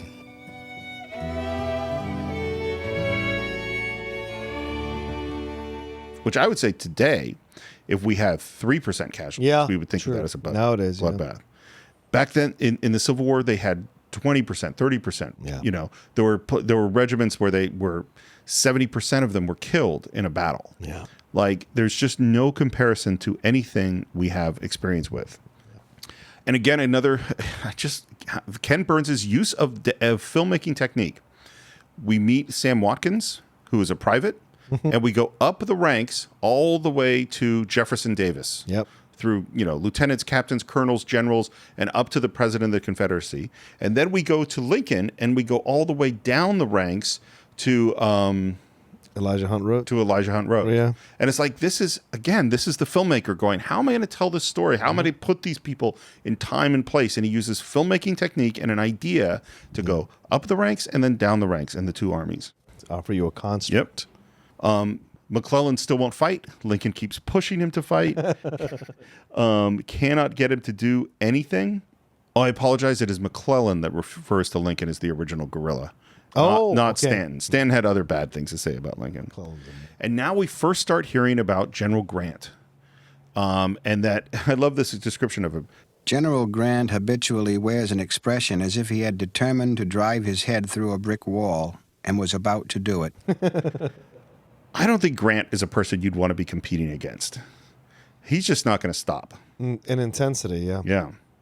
And he is one of the few, while McClellan is just sitting around, Grant is actually winning some small victories out west. Mm-hmm. Now McClellan is finally going to move into the South, and it is a huge operation. On April 4th, George McClellan at last began to move for Richmond. 121,500 men, 14,592 horses and mules, 1,150 wagons, 44 batteries of artillery, ambulances, pontoon bridges, tons of provisions, tents, telegraph wire. It took 400 boats 3 weeks to land it all at Fortress Monroe on the Virginia coast. And the Confederates are hugely outnumbered, and he just waits. He doesn't attack. And that's when Lee starts to do his tricks, like having one battalion go back and forth over and over again to make it look like there's a much, much bigger army that they're fighting. And McClellan calls in for reinforcements. Right. Man, yeah. And he says he decides to dig in for defense. So he has a huge army, hugely well supplied, and he waits. He's the most frustrating character in this entire piece. Oh my God, yes. Because you can't really fully call him a coward. No. But you can't call him a great general either. He's just, I don't know if he's a coward. He's overly cautious. Yes. Like, I don't know if he lacks for personal courage. Right. But he outthinks himself. Yeah. Into a box, into paralysis. He overanalyzes into paralysis, which may belie a desire not to engage in war for fear that he could be killed, for fear that he will take the shame of loss. You can have the greatest record in preseason. Before any game is played, you're 0-0. So you're undefeated. Right. You certainly never won, but you're undefeated. Well, and for him, he's got the best team in the world. Yes. Look at how amazing I built this amazing army. It's a great line in Henry V, right? When the Duke of Orleans is talking about his horse. Like they're all the French, before they go out to the Battle of Agincourt in Henry V, they talk about their horses, and they just speak about their horses and horses and our horses. They don't speak about the battle. They don't speak about who is going to help them win. They just talk about this grandiose nature of the horse, almost as if it's a shame that they have to go out and fight this battle. And I feel that's the way McClellan was. Look at my army. It's such a wonderful army. It's a beautiful army. It's the best army in the world. It would be a shame to even use it, because I would dull its blade a little bit. Yep, I think that's it. Yeah. And while he sits there, Grant attacks. Yeah. And we're at Shiloh. Oh. Oof, the Battle of Shiloh. And I think Shiloh is the battle where we first realize how different this war is going to be. Yep. And how big the numbers are going to be. At the head of one Union division was William Tecumseh Sherman, who had shaken off the melancholy that had sent him home the previous year. His Ohioans were encamped on a hill not far from a little log-built Methodist church called Shiloh when the 6th Mississippi attacked. The battle extended along a 3-mile front. The worst fighting was in the center, where the rebels came on and on like maddened demons, a Union soldier said. The generals didn't know their jobs, the soldiers didn't know their jobs. It was just pure determination to stand and fight and not retreat. And the bloodiness of it was just astounding to everyone. It also corrected a Southern misconception, which had said one good Southern soldier is worth 10 Yankee hirelings. He found out that wasn't true by a long shot. And Grant gets backed up to the river, and he says, basically, hold this position at all costs. And the Confederates attack again and again. And finally, the general, which I think is Albert Johnston, is that the right name? Johnston leads the attack and is wounded, and they say, General, you're wounded. And he says, yes, and I fear seriously. And he bled to death on the scene. And Beauregard sends a wire off to Jefferson Davis, the president of the Confederacy, and says, we've won. Yeah. I have Grant just where I want him. And there's literally thousands of dead and wounded. And there's just, at this point, there's no system to deal with them. We think, today, the U.S. military is so brilliantly run in many areas. Yeah. Many areas, probably, maybe some people would say it's not. Sure. But that if you're wounded, the speed at which you would get medical attention today is unbelievable. And then it's like, 3,000 men are wounded on a battlefield in the swamp. How are you going to get to them? Right. Scores of wounded collapsed and died drinking from a mud hole near the peach orchard, staining the water red. It began to rain, and flashes of lightning showed hogs feeding on the ungathered dead. Some cried for water, others for someone to come and help them. I can hear those poor fellows crying for water. God heard them, for the heavens opened and the rain came. Grant spent that night beneath a tree, rather than listen to the screams of the wounded men in his headquarters. It was there that Sherman found him. Well, Grant, he said, we've had the devil's own day, haven't we? Yes, said Grant. Lick 'em tomorrow, though. And then suddenly the next day, they push the Confederates back. It's one of the first Union victories. Mm-hmm. So here's some of the numbers. 2,400 men were killed at Shiloh, 23,000 wounded. Wow. In 2 days. Yeah. I mean, I think, anyone who's watched this documentary or is probably listening to us, most people know that more people were killed in the Civil War than in all other American wars combined. Yeah. More Americans were killed. Right. Yeah, the numbers are crazy. And, of course, Shiloh is, we hear just at the end of the battle, and again, this is from David McCullough. Shiloh is a Hebrew word, meaning place of peace. He said you could see I think he says you can see the blood bubbling above the ground like oil. Wow. It was that much blood on dirt in the swamp. Of course, one of the interesting things, while there are lots of photographs, there's no photographs of battle. Right.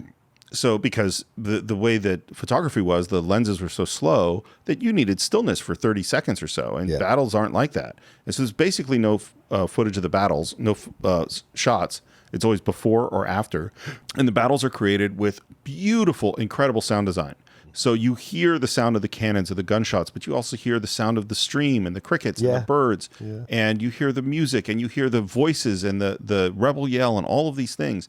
And it's so convincingly done as you're looking at old photographs or shots of just the battlefield today that was filmed, in the 80s, is that people would come up to Ken Burns and say, the newsreel footage you had of the Civil War was just amazing. How did you get that? He's like, there is none. But people were convinced that they had seen it because the way it's done in sound design is so brilliant. Yeah, agreed. And then Burns does this thing, which he does throughout, which is he steps out of the main narrative to tell you about something. And this time it's to tell you about technology and how the world has changed since the last time there was a war. There's telegraph wires and railroads and large factories to build weapons. Yeah. There's different kinds of weapons, in particular, the rifled barrel and some repeaters has completely changed military strategy. And this is, so I found out when I was at Cal that you didn't have to be ROTC to take classes in the ROTC program. Huh. So I took a bunch of military tactics, strategy classes. Sure. Because I was just always interested in it. And that was where I really understood, between that and this documentary, what the difference between an old smoothbore musket meant and a rifled barreled musket, which was used in the Civil War. Right. Going from the Revolutionary War to the Civil War. And that the difference is that because old tactics, like Napoleonic tactics, were you had these muskets and you could fire 3 shots in a minute. That's if you're moving pretty fast. Right. And they're accurate probably only 50 yards, maybe 60 or 70 yards tops. And so the strategy was you would mass your fire. So you'd have a bunch of guys, you'd have some kneeling and some standing, and all the kneeling guys would fire. And then while they're reloading by, you had to pull the ramrod out and put the powder down and stuff the cartridge in there and then stuff more stuff in there and then put the ramrod back and then you could fire. The guys who were standing, they would fire. And then when they're reloading, you would fire. But you would only start firing at around 60, 70 yards. Yeah. Because beyond that, you weren't accurate at all. So what would happen was so if you picture in the Revolutionary War, you have those red coats and they're in formation and they're slowly walking up because they're safe, essentially, because they can't be hit from 200 yards away. Right. And then they have bayonets fixed on their weapons. They fire one round maybe when they get to 50 yards when they're under fire. And then they would run as fast as they can across that 50 yards to kill someone with a bayonet attack. We'd now be in hand-to-hand combat. Yeah. And that kind of worked. And that worked, Rifle barrel, they could reload pretty fast, and they were accurate at 200 yards. So it's like, how fast? Now, I don't run that fast anymore. But 50 yards, a person who's in decent shape, carrying a heavy backpack over uneven terrain, maybe they can run the 50 yards in 20 seconds. Sure. I mean, if they had no backpack and they were on even terrain, they could do it faster. 200 yards is a totally different thing. Oh, yeah. And they would be under fire for maybe 4 or 5 or 6 rounds for those 200 yards. Yeah. And it took an entire war for the armies to start to figure this out, that we can't use the tactics. We can't fix bayonets and just charge at somebody when they're in entrenched positions, particularly if they have the high ground. They just get wiped out. Yep. And over, year after year, all the battles, they're using this same strategy that does not work. Yeah. The worst of which is what we'll get to at Gettysburg and Pickett's charge. Yeah. Grant, who's been successful, gets removed from command because General Halleck doesn't like him. He's getting too much attention. There's room for pettiness in the war. Oh, yeah. We've reached episode 3. Oh, nice. We're doing all right then. Yeah. And it starts with a private killed in action. And you have more photos of soldiers and photos of photography tents. And now we kind of talk about the photography, that this is the first war. Photography was invented maybe 20 years before the Civil War. Right. So this is the first major war that was photographed. Wow. Yeah. And it's like sepia toned. Yeah. And black and white. Yep. Matthew Brady, right? Was that the person who did the photography? Yeah, Matthew Brady. Yeah. Some of them. I mean, he right, was, of course. He was the main, the most famous one. Made his name off these, for sure. And now we're hearing about these numbers of dead that are in the tens of thousands. Right. And McClellan is still sitting, still not doing anything. Lincoln is begging him to fight. Please, attack something. Right. You got to do something. And this is also the moment where Lincoln, who he didn't run on emancipation. He had never publicly said he was for emancipation. I mean, emancipation was political suicide when he was elected president, but he is beginning to believe this is what the war is going to be about, and this is what I'm eventually going to have to do. Yeah. And while Lincoln's thinking about that, McClellan writes to Lincoln and says, I need more troops. Oh, McClellan. This is where Karen started to go, oh my God, I hate this guy. It's a logical place to do it. Always mystify, mislead, and surprise the enemy. And when you strike and overcome him, never let up in the pursuit. Never fight against heavy odds if you can hurl your force on only a part of your enemy and crush it. A small army may thus destroy a large one, and repeated victory will make it invincible. General T.J. Jackson. Stonewall Jackson. Yeah.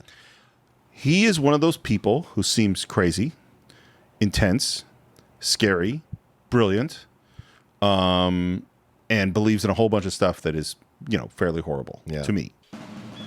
He would have a man shot at the drop of a hat, and he'd drop it himself. Sam Watkins. He had a strange quality of overlooking suffering.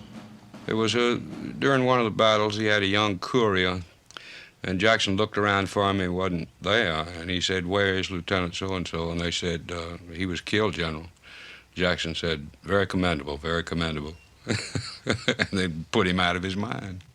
His men did not love him. He was too grim, too remote, and he demanded too much. Some thought him mad. He believed that only by keeping one hand in the air could he stop himself from going out of balance, and he sucked constantly on lemons, even in the midst of battle. Others worried that his religious fervor would cloud his judgment. His command, Jackson said, was an army of the living God, as well as of its country. Yeah, he kind of sounds like a sociopath to me. Well, and one that fought for his troops. Oh, yeah. And believed in his troops, so he was an extension of his troops. And it sounds like they loved and hated him. Yeah. Because he was brutal, he was cold, and but he cared about them, absolutely. And rode into battle with them, not hanging back. Yeah. Right. Yeah, the counters, that's what you find when you watch the documentaries, these counters. Tecumseh Sherman is to Stonewall Jackson as Grant is to Robert E. Lee. These are counterparts that are almost equal. It's fascinating. Yeah. But no question that he's a brilliant general. One of the things I liked is apparently he put his troops on 40-hour forced marches to confuse, surround, surprise the Union troops. And one of the things I is that he had like a map of the area that was, the size of this room, like 10 feet by 10 foot map. Right. And I was thinking about it. It's so interesting because now we have the entire Earth mapped to the most minute detail. True. And we know where everything is. Mm-hmm. Then, if you were the Union Army in the Shenandoah Valley or something, you don't know what's over that ridge. Right. You don't know how high that hill is. You don't know where the trail moving up this thing. That 10-foot by 10-foot map was a massively important weapon of war that Stonewall Jackson had. Yeah. We've reached the 7 days. Ooh. Johnson, who was the general in charge of the Army of Northern Virginia at the time, was wounded. And he says that him getting wounded was the best thing that could have ever happened to the Confederacy because that meant Robert E. Lee was put in charge. Yep. And McClellan thought Lee would be easier to defeat than Johnson had been. Wait him out even more. Yeah. Oh, yeah. McClellan completely misjudged the new Confederate commander. Robert E. Lee was a fighter. Wanting to get at the Union men who had dared invade his state, Lee renamed his force the Army of Northern Virginia, seized the initiative, and never let it go. First, Lee sent his cavalry chief, Jeb Stuart, to reconnoiter McClellan's forces. Stuart now led 1,200 troopers on a pounding 3-day, 150-mile ride around McClellan's huge army. His men burned federal camps, cut down telegraph poles, took prisoners and horses and mules, and slowed only to accept bouquets and kisses from women along the way. In vain pursuit was Stuart's own father-in-law, who had stayed loyal to the Union and become a general. A decision Stuart said he would regret, but once, and that will be continuously. And Lee did something you're never supposed to do, which is you're never supposed to divide a smaller force in front of a larger force because you'll just get killed. And that's exactly what he did.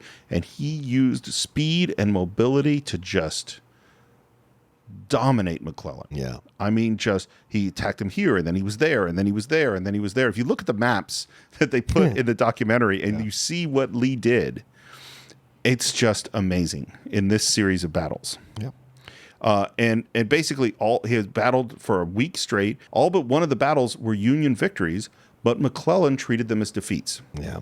And he kept retreating and did not counterattack. And this is the thing about Lee, is that Lee seems to have this amazing ability to look into the soul and the brain of the general he is facing. Yeah. And so he knew that by hitting McClellan, even though he didn't win each engagement, is that he would push him all the way out of Virginia. Yeah. Which is what he did. The answer to a Southerner would give you as to why are you fighting if you were a Northerner, he would say, I'm fighting because you're down here. He was being invaded, and he fought, as he thought, to defend his home. And if you ask the Northerner, there were all sorts of different reasons. Right. And for Lincoln, it was, number one, preserve the Republic, and number two, free the slaves. On the morning of July 22nd, 1862, the president called a cabinet meeting. What he said took everyone by surprise.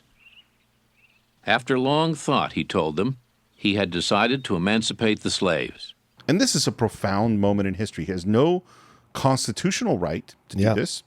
We're in the middle of the war. The country's been split in half, and he decides this is not only the moral thing to do, but also the thing that's going to save the war. Right. And they finally convince him, don't do it when we're losing, basically.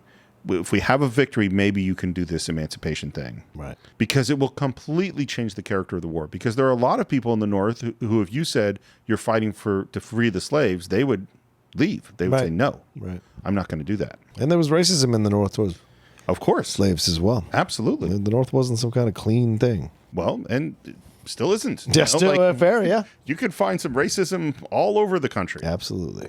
And at this point, the Confederate Army is just running circles around the Union Army. Jeb Stuart is not only winning battles, but stealing Union supplies and surprising the Union in all sorts of different places. And when they go to look for him, they've disappeared. Yeah. And after the 7 days, Lincoln fires McClellan. Yeah, finally. So I'm glad that we're done with that guy. We don't have to see him anymore. And he gives some pugnacious response to his firing. I think in the letter, he writes his wife, these idiots, they have no idea what they're doing. Don't worry, I'll be president soon. Yeah, he's so arrogant and horrible. Desperate for a victory, Lincoln removed McClellan and put tall, bombastic John Pope in command. Pope so often bragged that his headquarters were in the saddle, people began to say he had his headquarters where his hindquarters should have been. Lincoln was warned at the start that Pope was not to be trusted with telling the truth. And Lincoln said, I've known the Popes back in Illinois, and known all of them. They're all liars and braggarts. But I don't know of any particular reason why a liar and a braggart shouldn't make a good general. We end up back at Bull Run for a second battle here. Think it's going to go any better for the Union? Goes worse. 25,000 killed or wounded or missing after the second battle of Bull Run. Wow. Yeah, these numbers are huge. Yeah. So General Pope is in charge of the Union Army at the second battle of Bull Run. Yeah. And fired after the second battle of Bull Run. And who does Lincoln put in charge? McClellan. McClellan again. Welcome back, little Mac. It's like Steinbrenner finding Billy Martin and bringing him right back. Yes. Sorry, that took me a moment. I had to go from Abraham Lincoln and McClellan to the Yankees. It took me a sec. Of the 70s, yeah. Lincoln is such a profound person and a profound, deeply introspective thinker. And one of the things that he thinks about is that both parties claim to fight for the will of God, that God is on their side. In great contests, Abraham Lincoln wrote as the summer waned, each party claims to act in accordance with the will of God. Both may be, but one must be, wrong.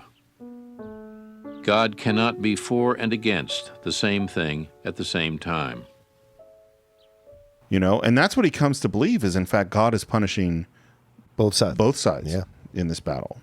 Which, of course, is probably not true. Yeah. So a Union soldier finds 3 cigars wrapped in a piece of paper, and that was Lee's battle plan. And he brings it to McClellan, who knows exactly what Lee is going to do. Right. And you know what he did? Sat back. Nothing. 18 hours he sat. There was a single item in our advantage, an aide to Lee remembered. But it was an important one. McClellan had brought superior forces to Sharpsburg, the aide conceded. But he had also brought himself. And we end up at Antietam. McClellan had the numbers, by far, did not attack. Yep. And the description of this battle is absolutely beautiful. The rebels countercharged. The battle surged back and forth across the cornfield 15 times. In a matter of minutes, the 12th Massachusetts lost 224 of 334 men. These are whole towns being wiped out. It's just stunning. By 10 a.m., 8,000 lay dead or wounded. And Jackson, while eating a peach, says, God has been very kind to us this day. They survived 5 attacks at the Confederate center. There's a Confederate general who was shot 4 times and refused to leave the field. One thing we have to say about particularly, I mean, there's incredible valor and courage on both sides. Mm-hmm. But some of the things the Confederate Army did against massive odds, the bravery, the style, the, as Shelby Foote would say, the elan, it's remarkable. Yep. All because McClellan wouldn't attack. Yep. This is a whole nother war if McClellan attacks. Maybe they lose. One of the things Shelby Foote talks about near the end of the documentary is he said, you know what? I think in a lot of ways the North fought with one hand tied behind its back. Mm-hmm. And that he kind of says, which I tend to agree, there was almost no way for the North to lose this war. Yeah. Because they had so much more financial, manufacturing, and population power. I mean, it's just their sheer stupidity that kept this war going as long as it did. And some brilliant generalship from Lee. Absolutely. And Jeb Stuart and Stonewall Jackson and some of those people. Yeah. And then the Union got into a good high ground position, and they almost broke the Confederate line. McClellan chose not to attack. At the end of this battle is when we first meet Clara Barton, who is the woman who will at someday form the Red Cross. Yeah. And we begin to hear about these women that dealt with the wounded and the hospitals and the hard work that they did, and it's just remarkable. Yeah. At the end of this battle, no ground had been gained. And Burnside, one of our other generals, begs McClellan, let's follow up the Confederates. Let's take the attack to them. Yeah. And he goes, no. Right. I mean, it might have been a moment where they could have actually ended the war right then. Yeah. Had he just attacked. The Battle of Antietam is the bloodiest day in American history. 21,000 dead, 10,000 wounded. That's a lot. I mean, those you can't even conceive of them. Yeah. You know, we think about things like the bloodiest day in our lifetimes. Yeah. September 11th, probably. It's 3,000 dead on September 11th. This is 21,000 dead. In one battle. In one battle. And when the population of America was, right. I think it was 30 or 40 million. So it's like 10% of what it is today. Yeah. I mean, these numbers are insane. Yep. Lincoln shows up at the battlefield and pushes in person, McClellan, please go pursue Lee. I came back thinking he would move at once. But when I got home, he began to argue why he ought not to move. I peremptorily ordered him to advance. It was 19 days before he put a man over the river, and 9 days longer before he got his army across, and then he stopped again. Lincoln at last had had enough of George McClellan. The president relieved him of command permanently. Lincoln does at this time reinstate Grant, and he says about him, I can't spare this man, he fights. And Grant ends up at Vicksburg, and that is when Lincoln releases the Emancipation Proclamation. Mm-hmm. All people held as slaves in states rebelling are now free. Yeah. And this, not only does this piss off people in the South, but it pisses off people in the North. Mm-hmm. We don't want to fight for slavery. You're finally saying what it is. Yeah. On the Sea Islands off South Carolina, federal agents read the proclamation aloud to former slaves under the spreading boughs of a huge oak tree. As the commander of a new all-black regiment unfurled an American flag, his men broke into song. It seemed the choked voice of a race at last unloosed, he wrote.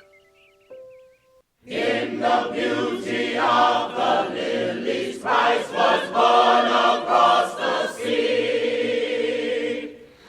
And there's this beautiful progression of photographs as we hear the songs of the slaves, and they progress from these photographs of slaves dissolving into photographs of black soldiers in the Union Army. And we hear, Glory, Glory, Hallelujah playing. And we even go from a kind of ragged young boy who's obviously a slave into a African-American young boy who's a drummer boy in a Union uniform. Right. That's fucking great filmmaking.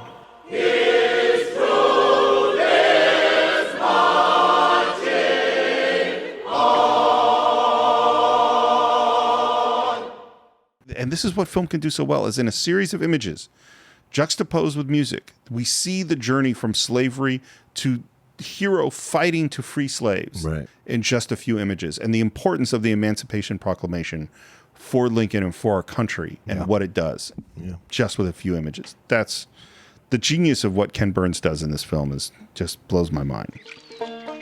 In this army, one hole in the seat of the breeches indicates a captain. 2 holes, a lieutenant. And the seat of the pants all out indicates that the individual is a private. Episode 4. Yeah. 1863, Simply Murder. In 1863, Confederate General Stonewall Jackson would become a terror to the Union Army and a legend north and south. Joshua Lawrence Chamberlain, a college professor from Maine, would lead his regiment to glory on hillsides in Virginia and Pennsylvania.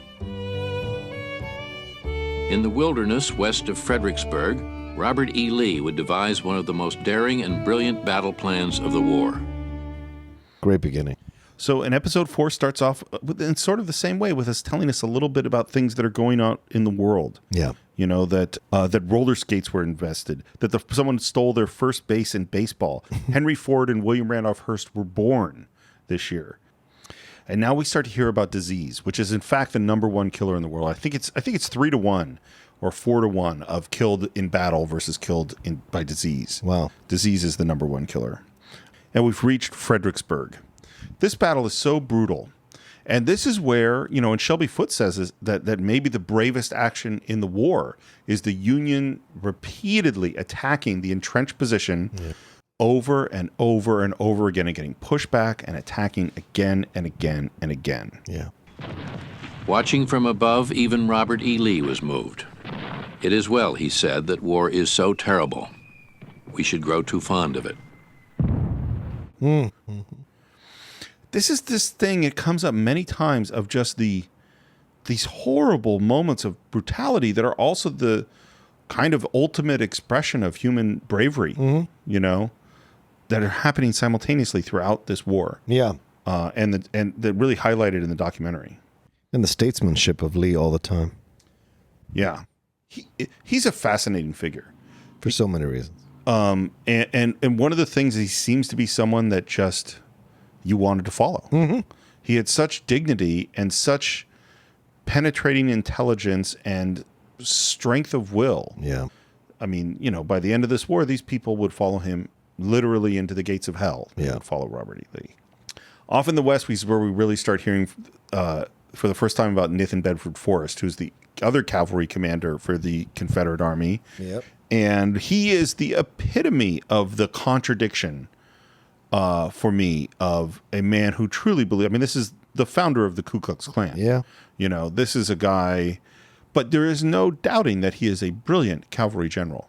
Shelby Foote says he is one of the 2 great geniuses produced in the war, the other being Abraham Lincoln. Right. Which when he told, he knew Forrest's granddaughter in Alabama or wherever they were, and he said that to her, and she said, well, we're not too fond of Mr. Lincoln in our family. But what he's doing at this point is stealing horses, stealing carts, stealing equipment, busting up supply lines. He's just, wreaking havoc out in the West. Yep. And now again, we have one of these digressions where the film goes and talks about booze and pastimes and things that the people in the armies were doing. Yeah. And this is the lovely thing that you can do in an 11-hour documentary is we're going to take time out from the narrative to just kind of learn more about the people who are living at this time. Yeah. You know what I always forget? That there were no medals in the Confederate Army. No medals handed out? Yep. Yeah. Interesting. Everyone was doing it just to be Right. honored. Right. Also, I don't know if they had money for medals, to be honest with you. That's a good point. And as we're hearing more about things that are going on, we start to hear about the music that's in the camps and that they've written songs about Lee and about Grant and about Stonewall Jackson. And that they love listening to Dixie and Home Sweet Home and Lorena and these moments. And now you get to just listen to some of this music. And again, this is what really separates this documentary from anything else. There are title cards that happen throughout the documentary, dividing up sections, and this one is called Under the Shade of the Trees. And what's so interesting that you come to know is that when you first see the card, most of the time, you don't know what that's going to mean. Yeah. You know that at some point in the next, 10 or 20 minutes, you're going to discover what it is. And here we've come to the Battle of the Wilderness. Oh, yeah. This is just, they're so brutal. Some of these are just so painful.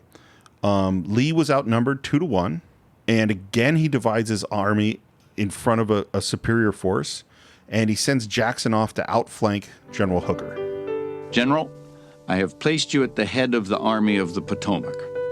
I have heard, in such a way as to believe it, of your recently saying that both the Army and the government needed a dictator.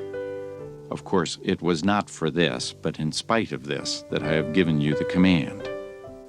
Only those generals who gain successes can set up as dictators. What I now ask of you is military success, and I will risk the dictatorship. Abraham Lincoln. And Hooker he has scouts coming out saying, hey, there's a big army coming, and he ignores them. Yep. And it's finally when deer start running out of the forest towards him that he goes, oh no, I guess there really is an army coming, and Jackson has this incredibly successful attack. Yeah. And then, scouting for a night attack, he rides out in front of his troops, and then is riding back, and his troops don't recognize him, and he's shot by his own men. What an irony. Yeah. Shot by his own men. Yeah. At the same time, General Hooker is bumbled around and gets knocked out during the battle, and is just groggy, and finally orders the retreat. But the Union loses 17,000 men in this battle. So many wasted lives, man. And Jackson, at first they think he's going to be okay. He's shot in the arm. And then as he becomes delirious and everyone knows he's going to die, and his last words are, let us cross over the river and rest under the shade of the trees. And then he died. And that's where we learn where that title came from. Yeah. And it is, I would be against Jackson. Sure. This is not a person. This is a man who fought for slavery. He was a religious fanatic. He was pretty darn crazy. He was a, tremendous racist by any standard of today, or really any standard period. And yet this story of him and his death and killed by his own men and what he did, you're still drawn to him on some levels. Yeah. The next section title is called A Dust-Covered Man. And we hear all about these generals that Lincoln is putting in charge. Mm-hmm. We have McClellan and Pope and Halleck and Meade and all these people, and McClellan multiple times, and he just can't find the right guy. And we hear about Grant's battles at Vicksburg, and he is just tenacious. Yeah. And he marches his men through a swamp in the middle of the night, goes out where he can't be resupplied, crosses the river. Someone describes that the soldiers are marching and they see a dust-covered man by the side of the road, and that is General Grant. He's like the opposite of Lee. Yeah. Lee is elegant. He's like a lord, He's super high class, and Grant's just an ordinary guy. Just a dude. He's a grunt. Yeah, he was. We talked about this before of like the generals who are separate from their men and lead from behind, and the generals who are like their men and lead from the front. Yeah. And Grant is he's just one of the men. Yep. And the thing that Shelby Foote talks about is the power of Grant's confidence. The men knew they were cut loose from their base, knew they were going to be dependent for supplies on a very tenuous supply line. But Grant himself gave them confidence. They believed Grant knew what he was doing. And one great encouragement for their believing that was quite often on the march, whether at night or in the daytime, they'd be moving along a road or over a bridge, and right beside the road would be Grant on his horse, a dust-covered man on a dust-covered horse saying, "Move on, close up." So they felt very much that he personally was in charge of their movement, and it gave them an added confidence. It's pretty incredible because, he was an alcoholic. Yep. He was terrible at just about everything else. Yet in battle, he just had this confidence, and he was willing to use as many troops as possible to achieve the victory. Well, I think the anti-McClellan. Yeah. He's exactly what he is. It's funny, I read the Chernow book on Grant, which is the same guy who wrote the Hamilton book that Hamilton's based on. Oh, yeah. That book kind of makes you go, Grant wasn't given enough credit for as brilliant a guy. Like, there's a big rap on him that he was just the butcher who just sent men to their deaths. And he just had so many that he could afford to do it. Right. And in the Chernow book, it's like he was a much more sophisticated person. And even the alcoholism, it sounds like when he drank, he was a fall down, completely dead to the world drunk. Right. Like, that's the level. He didn't like drink and get obnoxious. He drank to be incapacitated. But it didn't do it that much. Like and it's funny, again, you go in the world before AA and dealing with addiction and all this stuff, it was just, what's wrong with you? Yeah. Why? And it does seem like he has, I know Shelby Foote talks about he had like 3 in the morning courage. Yeah. Which is that they could wake him up in the middle of the night and say the enemy has turned your left flank, and he would be as calm and cool and confident as he would be at any other time. Yeah. He's a remarkable person. And the siege at Vicksburg might be his best action as far as I'm concerned. Yeah. Like, it is really a beautiful bit of soldiering. And at the end of this, we hear, after Grant has taken Vicksburg, that Lee has decided that the only thing he can do is to invade the North. Right. And that is the end of episode 4. What a gutsy. Yep. Like, wow. Just remember this in Braveheart. We're going to attack York. Yeah. It's funny that you should say that, because one of the things I thought about when we were doing Braveheart. Yeah. But I don't think I brought it up, which is that the favorite books that were being read in the American South before the Civil War are the books by Sir Walter Scott, or the books by Sir Walter Scott, which includes like Ivanhoe's the number one, and that's where you get the first stories of Robin Hood, and the other thing that Sir Walter Scott wrote is the William Wallace book. Oh, is based on the Blind Harry or whatever it is that he wrote this book, and the Walter Scott books are all about honor and fighting for the lost cause and fighting against tyranny, and those are the main things being read by Southern gentlemen before the Civil War. Like, all of these ideas, and if you think about dueling and all the sort of Southern gentleman kind of beliefs about honor, a lot of that comes from these romantic writers of that era in England. Yeah. And so you think about the William Wallace attacking York, we talked about in Braveheart, although he never actually went to York. No. And now you have Robert E. Lee going, okay, let's invade the North. Yeah. Well, it's interesting, too, because one of the things that we're going to get into in the Civil War is Lincoln had very narrow support for a lot of this time. And if you could get them to tire of the war, the North, maybe they will sue for peace. Because this is the thing. For Lincoln, what he has to do, he has to destroy the Confederacy, right, and force them back into the country. All the Confederacy has to do is get the North to leave them alone. Yeah. That's a lot easier job than actually destroying the armies of the Confederacy. Yeah. Episode 5, A Universe of Battle. This is essentially almost entirely about Gettysburg. Wow. You've obviously been to Gettysburg. Yes, a few times. When Karen and I, we drove across the country in 95, and we drove like up the West Coast, across the North, up into Canada, up through Maine, all the way down the East Coast and back along the South. And one of the things we did, because my parents told us to do this, is they said, when you go to Gettysburg, and then when you go there, you can actually pay for a ranger to drive around in your car and give you a personal tour of the battlefield. Wow. And it was like, I think it was like $50 or something when we did this in 95. And maybe it's much more money now. I have no idea. It was the greatest historical. First of all, I love rangers in national parks. They're just they're the best. Right. But it was the most amazing tour. It was like 3 hours of driving around with this guy, just Karen and I and this guy in our car, going through all the spots. The Battle of Gettysburg is a remarkable story. And do you know, I had never seen the movie Gettysburg. What? Until 2 weeks ago. What? I watched it because of this. Oh, it's so good. It's really good. It's surprisingly good. I mean, it's funny because it is very TV movie-ish in a lot of the ways that it's filmed. But man, it is really cool. Yeah. It is a good movie. Jeff Daniels is incredible. Martin Sheen is incredible. Martin Sheen's amazing. Yeah, so many great people in that movie. Yeah, really good. The greatest battle ever fought in the Western Hemisphere began as a clash over shoes. At dawn on July 1st, a Confederate infantry officer led his men toward the little crossroads town of Gettysburg, Pennsylvania, within view of a Lutheran seminary whose high cupola offered a fine prospect of the surrounding farms and rolling hills.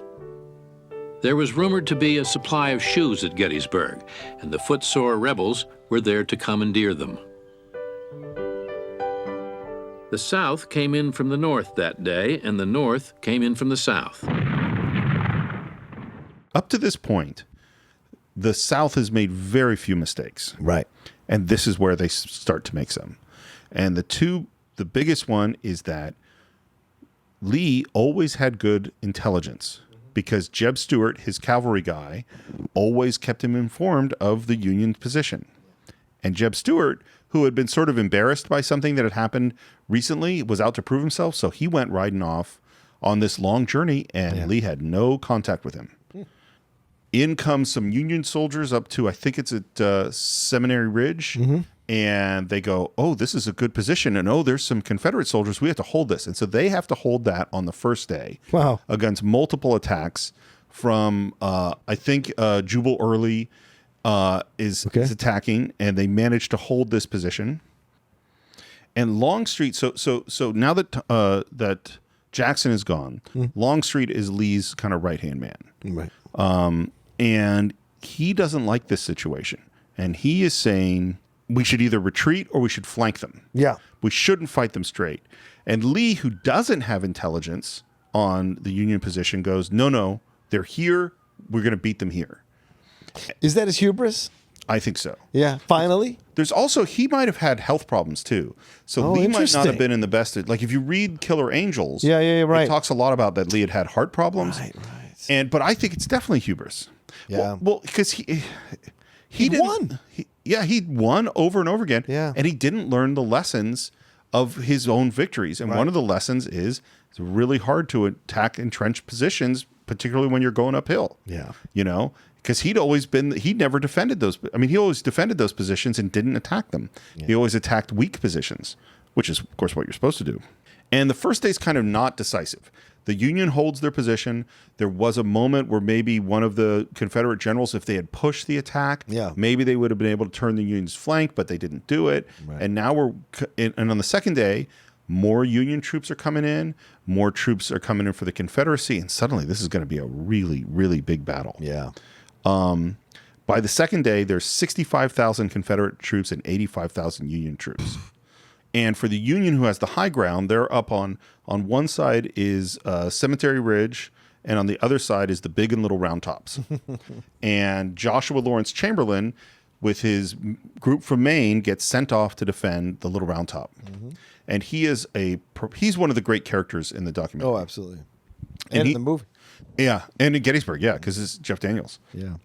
And he is a professor from Maine with no military experience who was forbidden by his family and everyone he knew to join the military. And he basically goes to his university and says, I'm going to take a sabbatical to study something. And they say, okay. And he goes off and joins and becomes a colonel. Right. And this is a brilliant, scholarly person who ends up being an incredible military leader. Yeah. And he is out on the Little Round Top, which is the extreme left of the Union flank. And the orders come down, you have to defend this position at all costs. Can you imagine if someone said to you, at all costs? All costs. It's you and me and our whole group of friends, and we have to defend a position at all costs. And you're looking around going, So we have to stay here fighting till all of us are dead. Yeah. Or Dan Penosian kills them. Well, one would hope. He's not as young as he used to be. I don't know if he still has that kind of power. He said our friends. He's got to count. And that's 300 people in Chamberlain's group, right? And 3,000 people are coming to attack them. And he makes a speech, apparently, that was like one of those great. Like, I mean, I think because he'd read St. Crispin's Day. Right, speech, right, you know of what I mean? course. Like, he knew how to do this thing. Right. And he basically says, you sons of Maine, you have a chance to fight for freedom. This is, I mean, it's a remarkable thing that he does. And they had only showed up at this position 10 minutes earlier when the attack comes. 10 minutes to dig in. Right. That's all they've got. And he sends out one of his companies out to the far left to head out there. They end up going a little bit farther than he wanted them to go. And then up comes the attacks. Yep. For 1.5 hours, they're under massive fire from 3,000 people, charge after charge after charge that they hit back. Now we're down to maybe it's 160 people left out of his 300, with fighting against thousands. Our ammunition is nearly all gone, and we are using the cartridges from the boxes of our wounded comrades. A critical moment has arrived, and we can remain as we are no longer. We must advance or retreat. It must not be the latter. But how can it be the former? Chamberlain's only choice was to attack, and now he conjured up an unlikely textbook maneuver. With his men almost out of ammunition, he ordered them to fix bayonets. Then, while the right of his line held straight, he had his left plunge down the hillside, all the while wheeling to the right, like a great gate upon a post, an eyewitness said. The Confederates were taken completely by surprise. Those in the front ranks dropped their weapons. Those behind turned and ran.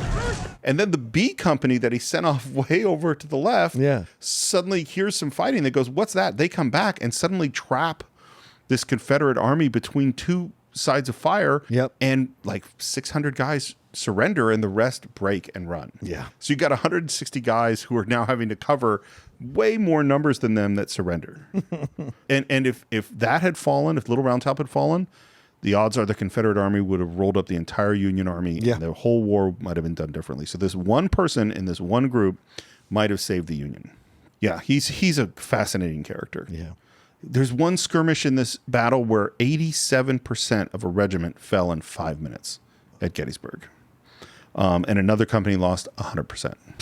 And Lee, at the end of the day, said it was a success. Yeah. And Longstreet is going, no. It wasn't. They're still in the same positions they were in at the beginning of the day, and we lost a lot of men. Yeah. And Longstreet is trying. He's saying, let's try to flank him. Go to the left. And Lee just insists, we're going to fight him here. Mm-hmm. And it's so painful to think, because Longstreet was commanding the troops at Fredericksburg that just wiped the Union Army out after attack after attack. And he looks up there at the ridge and goes, we're in the same position. General Longstreet, I think, had good reasons to worry about attacking the Union position at Gettysburg. After all, it was his corps at Fredericksburg that mowed down the Union troops in front of the stone wall. He could realize what the rifled musket could do, held in the hands of determined troops. The next day was Pickett's charge. So if you knew anything about the Civil War, you already know what's about to happen. Right. You know? And now we're on the third day. It begins badly. Finally, Jeb Stuart shows up, by the way, and gets scolded. Mm-hmm. You know, he shows up and he's stolen some carts and some horses and stuff. and he says, hey, I brought you these carts and horses. And Lee says to him, you know, they are a hindrance to me, sir. Which from Lee sounds like that was pretty... Lee talked down to you. It was pretty bad. And it's 1 p.m. And Pickett, who is a general in the Confederate Army who has never commanded troops in battle, but is very excited because he just has these romantic notions about what battle is going to be. He gets given the job of, you're going to attack with your, I think it's like 10,000 men, 13,000 men. You're going to walk 1.5 miles up this hill to attack the center of the Union line. And Longstreet is so upset that Pickett looks to him as like, is the order given? And Longstreet can't even say it. He just nods. Right. And they start walking. And the way the documentary frames it is almost everybody knows this is a disaster. Right. And you think about, what I was saying before about the range of these rifled weapons. Well, they also have rifled cannon. So the artillery is way more accurate. Yeah. And there's a big artillery barrage that the Confederates shoot first to soften up the Union. Yeah. And the Union fire back. And then they go, no, let's stop. They stop firing for two reasons. One is to conserve their ammunition. And the other reason is to get them to come out. Right. Because they, at this point, want them to attack. They're in a good position. That's right. The general commanding the Union troops at the center of the line it's Hancock. Okay. And Hancock's best friend at West Point is a guy named Armitage, who's one of the generals who is leading the attack from the Confederacy. Right. And in the book Killer Angels and in the movie, they talk about that the last thing Armitage said to him is that if I ever raise my weapon against you, let God strike me down. And now here he is leading an attack on Hancock's position. Yeah. That's the profundity of the Civil War to me. The connective tissues that run throughout between people, both intimate and otherwise, and how that can, and what a shock and a turn of event it is for everybody involved. Yeah. And again, the attack of Pickett's charge is incredibly brave. Yeah. Because it is so hopeless. Yes. And a few troops do manage to make it all the way to the line, including Armitage, who is killed right as he crosses the line. But they're all wiped out. As the rebels staggered back, Lee rode out to meet them. All this has been my fault, he told them. Probably his finest hour was after the repulse of Pickett's charge. He walked out into the field, met the men retreating, and said, "It is all my fault." And he told them that. He wrote to the government, to Jefferson Davis, and said it was all my fault. I asked more of men than should have been asked of them. Pickett was horrified. When told to rally his division for a possible Union counterattack, Pickett answered, "General Lee, I have no division now." Pickett never forgave Lee. Years later, he said, "That old man had my division slaughtered." It's a great scene in the movie, too. Yeah. Stephen Lang and Martin Sheen having that back and forth. Longstreet describes this as a battle over ground that had no value. Yeah. A third of the men in Pickett's charge were lost. 23,000 casualties total from the South in the battle. 23,000 for the North, 28,000 for the South. That's incredible. And Lee retreats. There's more casualties at Gettysburg in those 3 days than all the American casualties in Vietnam. Yeah. Wow. Yeah. I mean, that's stunning numbers to hear about. Well, we're not fighting another nation. So logically, that helps the numbers be so high because we're killing our own. Well, and it's the size that, it's like one of the things I remember from my strategy class at ROTC thing I took is since the modern era, generals are always fighting the last war because you learn the lessons from, the Revolutionary War. And then you go, okay, that's how you fight a war. But now technology has changed. By the time you get to the Civil War, the technology, the size of the armies is so totally different. Yeah. And you have these massive casualties. And if you see the end of the Civil War, which we'll get to, is they're actually starting to fight like we're going to fight in World War I, which is trench warfare. Yeah. And then by the time we get to trench warfare, that doesn't work anymore either. And you have massive, massive casualties. And then you get to the beginning of World War II, they're fighting like the end of World War I. Right. And that has to change. And by the time we get to Korea and then Vietnam, we started in Vietnam with World War II tactics or Korean War tactics. They don't work at all. Yeah. And then you get to today where we're fighting these insurgent wars and terrorist wars, and we've started off fighting them with Vietnam tactics. Yep. Well, that doesn't work at all, because the nature of the war has changed and the nature of the technology has changed. True, the big difference fighting with amazing technology against insurgencies who don't wear uniforms, and or as opposed to fighting where there are battle lines and large armies. They're just different. The next day, Lee began the long retreat back to Virginia as a summer downpour washed the blood from the grass and pelted the wounded who rode in a wagon train that stretched 17 miles. And the day after the Gettysburg, when Lee is retreating back into Virginia, is the 4th of July. Yep.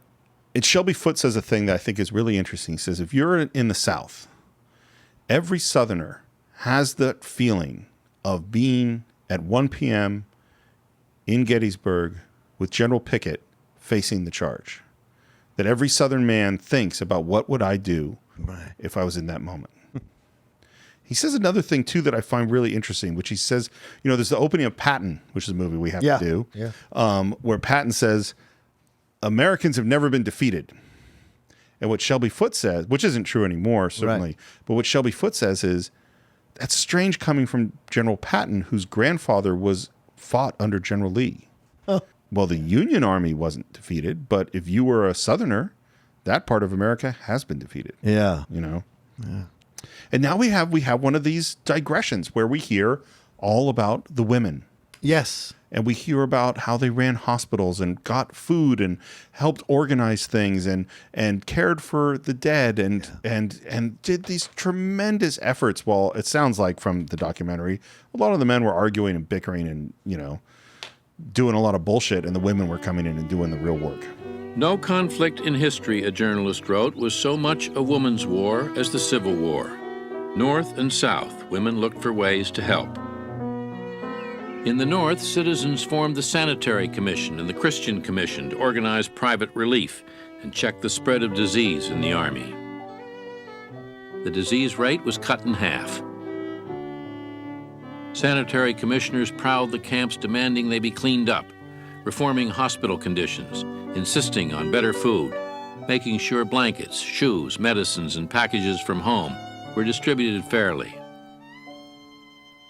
Prominent men ran the Sanitary Commission. New York lawyer George Templeton Strong was its treasurer.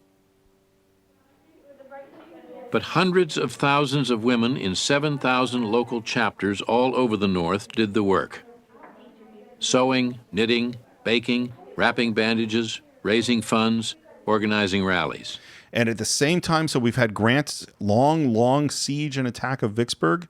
The day after the Battle of Gettysburg, Vicksburg falls to General Grant. Yeah. It was the 4th of July. Vicksburg did not celebrate the 4th of July for 85 years after that. Because of the law. Because that's when the city fell to the Union Army. Wow. Yeah. The next heading we get to in the story is bottom rail on top. Mm-hmm. And what we hear a lot about, the first thing we hear about is the draft. Is that this is the first time that there was a draft in the United States. Right. And the big trick in the draft during the Civil War was that if you had $300, you could just buy your way out of it and hire somebody else to come serve for you. Right. Strange thing where wealthy people managed to not have to serve their country in the same way as poor people did. Yeah. It's a good thing none of that has happened today. Yeah, right. The fathers of Theodore and Franklin Roosevelt hired substitutes. So did Andrew Carnegie and J.P. Morgan, and 2 future presidents, Chester A. Arthur and Grover Cleveland. And, of course, in New York, they had riots. Right, which we see in Gangs in New York. I was just going to say, that's Gangs in New York. And the interesting thing about it was because in New York, in those gangs in New York, those were the Irish gangs. Well, the people that were taking the jobs for the Irish were the freed slaves coming up. So they were totally against fighting to free the slaves because they saw the slaves, which are the lower on the rung, group in the United States, as the one who was coming to take their jobs. Wait, there were people who were majority people vilifying another race of people, claiming they're coming to take their jobs. Where have I heard that before? Well, and it's also the whoever is, the Irish were, shit on and abused and only could get these lower rung jobs and were thought of as lesser than. Yeah. And rather than turn on the people that are doing that to them, they turn on the next group that's below them on the rung. Exactly. And this is America over and over and over again. Whatever group of immigrants are coming in, the previous group of the immigrants are ready to say fuck you to them. We're here first. And so Lincoln has to send the troops fresh from the Battle of Gettysburg up to New York to stop the rioting, in which hundreds of people were lynched, black churches were burned, black businesses were burned, and here are these exhausted troops from Gettysburg who have to stop rioting in New York City against African Americans. How insane is that? Going from one battlefield to the other. Insane. Yeah. Well, and you go like, what the fuck am I fighting for? Yeah, exactly. Like, I just watched all my brothers Yeah. I just watched all my brothers die in order to come back and see you resisting the draft to come help me in this battle. Yeah, I can't. I just can't imagine that. Yeah. And at this point, I mean, Lincoln is barely holding this country together. Oh, yeah. I mean, this country is falling apart in a lot of ways. Yeah. And finally, at this moment, African Americans are finally suited up in Union uniforms and put into battle. Mm-hmm. And U.S. Grant said, "This, with the emancipation of the Negro, is the heaviest blow yet given the Confederacy. By arming the Negro, we have added a powerful ally. They will make good soldiers." Ulysses S. Grant. They were paid less than white soldiers, as we hear about in Glory. I haven't seen that in a long time. Have you seen it recently? Yeah. Does it hold up? Some of it does, but a lot of it doesn't. I didn't think it held up even when I saw it back then. I loved it back in the day. But yeah, I don't. I loved everything about the black soldiers, everything with Carrie Elwes and Matthew Broderick and all that. It's just, it doesn't feel believable to me. Right. Yeah. But that's actually the next story that we tell in the Civil War is the actual story of the 54th Massachusetts and Robert Gould Shaw, which is the Matthew Broderick character, and their attack on Fort Wagner, where they just showed tremendous courage, and 40% of them were killed during this attack. Yeah. And this is the thing that they really go into in the documentary is that serving side by side with African American soldiers turned the viewpoint of a lot of the Union soldiers around. Yeah. Yeah. And this has happened over and over again in the military. When you get exposed to any culture, all of a sudden you start to understand that culture, and then it's a different approach. Well, it's particularly true, I think, in the military, because you've heard, like, when the military was integrated and what effect that had. Right. When women started serving. Yep. When now we have gays and lesbians serving within the military. Transgender, yeah. And transgender, and that is that, you know, when you're in the foxhole, when you're in the battle with the person, that's the person on your left. Yeah. That's your brother. Yep. You know, and that's it. And because you got bullets are flying at you, those barriers go down real quick. Is that person going to have my 6? That's all you need to know. At this point, U.S. Grant is now put in as the commander of the entire Army of the West. We go off and fight battles at Chattanooga, at Chickamauga.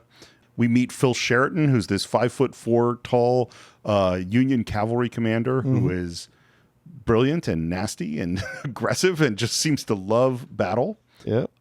And Grant has just one brilliant victory after another at this time. Yeah. And again, we touch in with these interesting things, which is that the whole time of the Civil War, the Capitol Dome was being built. And at this point, after the battles of Gettysburg and Vicksburg, it is finally completed, and they put that statue up on the top. Yeah. And Lincoln insisted that it continued during the war, even though it took resources, because he said, no, this is our country. You got to remember what you're fighting for. You got to know what you're fighting for. Yep. And it's at this point that Lincoln has really come to the conclusion that God wants the whole country to pay. They really felt that Providence was at work in this war.